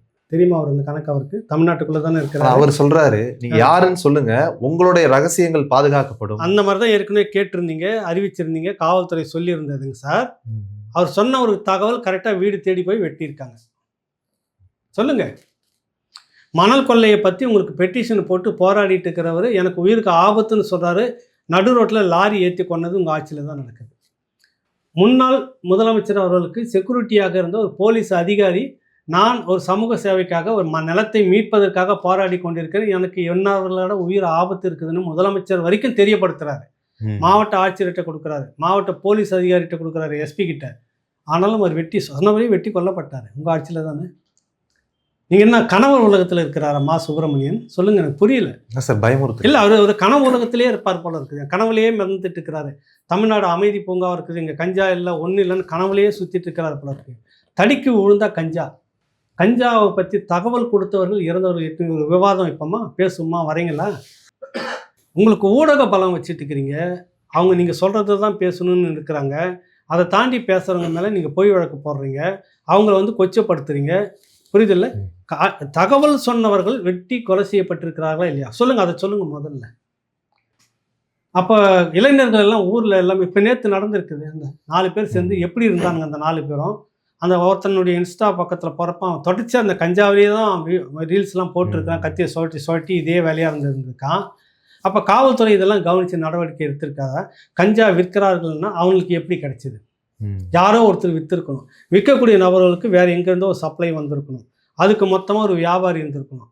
இப்போ இது எல்லாமே அந்த பகுதி காவல்துறை, அந்த பகுதி ஆளுங்கட்சி சார்பு சப்போர்ட் இல்லாமல் விற்பாங்கன்னு நினைக்கிறீங்களா? வாய்ப்பே இல்லை. எந்த ஒரு சட்டவிரோத விஷயம் சாராயங்காசுறதோ மற்றதோ அந்த உள்ளூர் காவல் பகுதிக்கு தெரியாமல் கூட நடக்கலாம், உள்ளூர் கட்சி நிர்வாகிக்கு தெரியாமல் நடக்குமா? அப்புறம் இன்டெலிஜென்ஸ் இருந்து என்ன பயன் சொல்லுங்க? இப்போ ஏன்னா விற்கிறது பின்னணியில் அவங்களுக்கு தான் பல ஆயிரம் கோடி டேன் ஓவர் கஞ்சாவில் மட்டுமே பார்த்தீங்கன்னா பல ஆயிரம் கோடி டேன் ஓவர் யார் சம்பாதிக்கிறாங்க? அரசாங்கத்துக்கா தனிநபருக்கா? தனி நபர்களுக்கு. இந்த ஆட்சி இதோட முடிஞ்சிடும், அழிஞ்சிடும். இதுக்கு பிற்பாடு நிற்காது, தண்ணி இருக்காது, சாப்பாடு இருக்காது, எல்லாம் நம்ம இந்த வாரி வயிற்றுல போட்டுக்கணும் பணமாக. புரியுதில்ல? இதோட இந்த உலகம் அழிஞ்சிரும் அப்படின்ற ஒரு கோஷ்டி உட்காந்துட்டு இருக்குது உள்ளார. எப்படியாவது இதுக்குள்ளே சீக்கிரமாக சம்பாதிச்சணும் இந்த ஆட்சி முடியறதுக்குள்ளன்னு. கஞ்சா விற்கிறதுக்கான ஏற்பாடு யார் பண்ணுறாங்க? நல்லா விசாரிச்சா அவங்க தான் மாட்டுவாங்க. இப்போ நான் ஆளுங்கட்சியாக இருக்கிறேன், எனக்கு உண்மையில ஒரு சமூக பட்டு இருந்தாலும் என் ஏரியாவுக்குள்ளே கஞ்சா விற்கிறத நான் கான்ஸ்டபிள் போலீஸுக்கு சொல்லுவேன் இல்லையா? சொல்லுவோம். இதெல்லாம் இங்கே அனுமதிக்காதீங்க, இதெல்லாம் தப்புங்க, இல்லையா இப்போ இந்த சின்ன பிள்ளைங்களாம் கெட்டு போயிடுங்க, நான் மேல் இடத்துக்கு சொல்லியிருப்பாரா இல்லையா? சரி, அப்படி இல்லாமல் இன்ஸ்பெக்டர் மட்டுமே உட்காந்துக்கிட்டு அதை செய்யறாருனாக்கா ஆளுங்கட்சி நான் சும்மா இருப்பேனா? கலெக்டர்கிட்ட மனு போட்டு நேரம் எஸ்பி கிட்ட சொல்லி அந்த மாற்றணும் இல்லையா? எதுவுமே நடக்கலையே அந்த மாதிரி தமிழ்நாட்டில். யாருக்கு அக்கறை இல்லையா? அதை தான் சொல்ல வரேன்.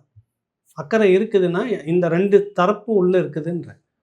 அப்போ இந்த 4 சிறுவர்களை கைது பண்ணுறதோடு நிறுத்துறாதீங்க. சம்மந்தப்பட்ட காவல் ஆய்வாளர் இருப்பார், அதுக்கு மேலே இருக்கிறவங்க யார் இருப்பார், இந்த கஞ்சா பணத்தில் யாராருக்கெல்லாம் கமிஷன் போச்சுன்னு பாரு, எத்தனை ஆயிரம் கோடி டேர்ன் ஓவர் போயிருக்குன்னு பாரு. கஞ்சாவை பற்றி பேசுகிறவர்கள் தகவல் கொடுக்கிறவர்கள் வெட்டப்படுகிறார்கள். உண்மையிலே அதுதான் நடக்குது தமிழ்நாட்டில். இப்போ நம்ம அதை பற்றி பேசிகிட்டே இருக்கோம் தொடர்ச்சியான, நம்மளும் வெட்டப்படுவோம். அவனுக்கு ஒன்றுமே தெரியாது, போதையில் வரான், அவனுக்கு என்ன நடக்குதுன்னே தெரியாது. எல்லாம் சின்ன சின்ன பொடி பசங்க போட்டு கொடுத்து நீ இப்போ பண்ணுன்னா என்ன பண்ணுவான்? புரியுதா உங்களுக்கு? இந்த இந்த இந்த அரசனுடைய இந்த ஆண்டில் மிகப்பெரிய ஒரு அவமானம். இதில் என்னன்னா, அவ்வளோ மோசமாக வெட்டுப்பட்ட காயம் இருக்குது. உடனடியாக அவர் அங்கே போகிறதா சொல்லிட்டாராம், அவர் ஸ்டேட்டுக்கு அனுப்பி வச்சுட்டாங்களாம். அதாவது உங்களுக்கு இது சர்ச்சையாகக்கூடாது, இது பேசக்கூடாது. எதிர்க்கட்சி இது சரியாக எடுத்து போராட்டம் இன்னும் நடத்தவில்லை எடப்பாடி அவர்கள். இதே திமுகவாக இருந்தால் இந்நேரம் உதயநிதி ஓட்டமாக ஓடி இருப்பார். கனிமொழி அங்கே போயிட்டு அப்படி பெரிய மாலா அழுது கண்ணீர் விட்டுருக்கும். கூட்டணி கட்சிகள் ஒரு டசன் அப்படியே இருக்குதுல்ல, இதுங்க எல்லாம் போய் சேர்ந்து கம்யூனிஸ்டுகள் விசிகள் எல்லாம் அங்கே நின்று இருப்பாங்க. நேரம் திருத்தணி அமளி துமளி ஆகிருக்கும். இங்கே வல்லூர் கோட்டமே சேப்பாக்கமே மிகப்பெரிய போராட்ட களமாக மாறி இருக்கும். அதிமுக அப்படி ஒன்றும் செய்யவில்லை, அறிக்கை கொடுத்துட்டு அப்படியே நிற்கிது. இது இப்படி இருக்கக்கூடாது, இவர்களுக்கு நெருக்கடி கொடுக்கணும், அப்போ தான் அவங்களுக்கு புத்தி வரும். ஏன்னா கஞ்சா போதைன்றது ரொம்ப மோசம். ஏற்கனவே டாஸ்மார்க் போதை ஒரு பக்கம் போயிட்டு இருக்குது, அது பத்தலைன்னு கஞ்சாவுக்குள்ளே வந்திருக்கான், அது பத்தலைன்னு மாத்திரைக்குள்ளே போயிட்டு இருக்கு இளைய சமூகம்.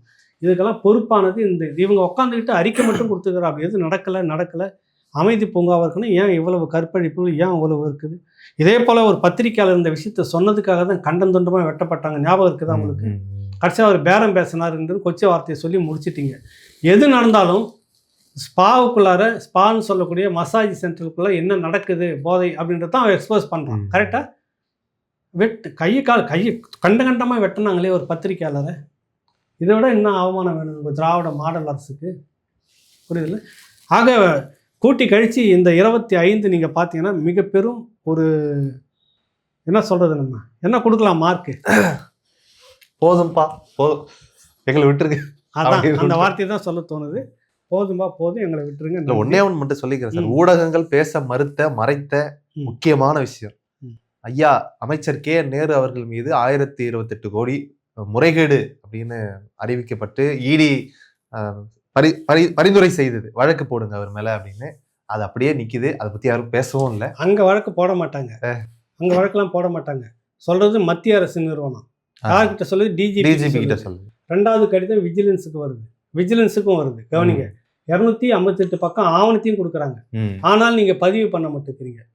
ஆனா இங்க ஒருத்தர் யாருன்னா பேசிட்டாங்கன்னா முதல் நாள் சாயங்காலம் வழக்கு பதிவு, உடனே எஃப்ஐஆர் போட்டுறீங்க, காலையில போய் உடனே கைது பண்ணி சிறைக்கு அனுப்புறீங்க. வேகம் பாரு. உங்களுக்கு எதிர் ஆகாத நபர்கள்னா ஒரே நாள் 6 மணி நேரத்தில் நீங்க வழக்கு பதிவு செய்து கைது பண்றீங்க. ஆனா ஒரு மத்திய அரசு நிறுவனம் இத்தனை ஆயிரம் கோடி சுருட்டி இருக்கிறாங்க அந்த மனுஷன். மக்களோட வரி பணம், அது எல்லாம் மக்களுக்கு அரசுக்கு சேர வேண்டிய பணம். பல ஆயிரம் கோடி ஒரு தனிப்பட்ட நபர் அடிச்சிருக்கிறாரு, நாங்கள் ஆவணத்தோட பிடிச்சிருக்கிறோன்றதுக்கு நீங்கள் மெத்தனமாக அப்படியே கல்லூலி மங்க மாதிரி இப்படியே உட்காந்துட்டு இருந்தீங்கன்னா என்ன அர்த்தம்? கேட்க ஆள் இல்லைன்னு அர்த்தம். இருப்பாங்க 26ல் மக்கள் கட்டாயம் கேள்வி கேட்பாங்க. அதுதான் சொன்னால் போதும் சாமி போதும் அப்படின்னு சொல்லி முடிச்சுக்கலாம். வணக்கம், நன்றி. இந்த 2025ல் நடிகர் அரசியலுக்கு வந்தார், அரசியல் தலைவர் நடிகர் ஆனார். அந்த கதையெல்லாமே எல்லாருக்கும் தெரியும். ஒருவேளை நாம் ஏதாவது பேசுவதில் விட்டுருந்தோம், இல்லை முக்கியமான விஷயம் இது அப்படின்னு நேயர்கள் நினைச்சாங்கன்னா கமெண்ட்ல தெரிவிச்சாங்கன்னா நம்ம அடுத்த நிகழ்ச்சியில் கட்டாயம் சேர்த்து பேசுவோம். நன்றி, வணக்கம். வணக்கம், நன்றி. அனைவருக்கும் இனிய ஆங்கில புத்தாண்டு நல்வாழ்த்துக்கள். நன்றி. ராவணா சார்பாகவும் நம்முடைய பார்வையாளர் சார்பாகவும் நானும் அவங்களுக்கு நன்றி சொல்லியிருக்கேன், வாழ்த்துக்களை சொல்லி. வாழ்த்துக்கள், புத்தாண்டு வாழ்த்துக்கள். என்னுடைய நிறுவனமான S health care solution multi speciality physiotherapy clinic, Shanthi Colony, Anna Nagar, சென்னையில் 15 வருடங்களுக்கு மேலாக இயங்கி கொண்டு வருது. சென்னையில் பல பகுதியில் எங்களுடைய பிரான்ச்சஸ் இருக்குது. மேலும் இதை தொடர்பு கொள்வதற்கு 9600038046 அப்படிங்கிற எண்ணை தொடர்பு கொள்ளலாம், அல்லது 9150211185 அப்படிங்கிற எண்ணுக்கு தொடர்பு கொள்ளுங்கள். உங்களுடைய ஆலோசனைக்காகவும் அப்பாயின்மெண்ட்டுக்காகவும் இந்த நம்பரில் தொடர்பு கொள்ளலாம்.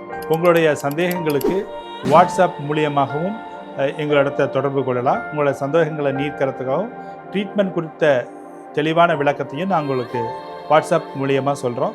ஆன்லைன் கால்லையும் எங்கள்கிட்ட அப்பாயின்மெண்ட் இருக்குது. நீங்கள் வர முடியாதவங்க அந்த ஆன்லைன் வசதியை பயன்படுத்தி கொள்ளலாம்.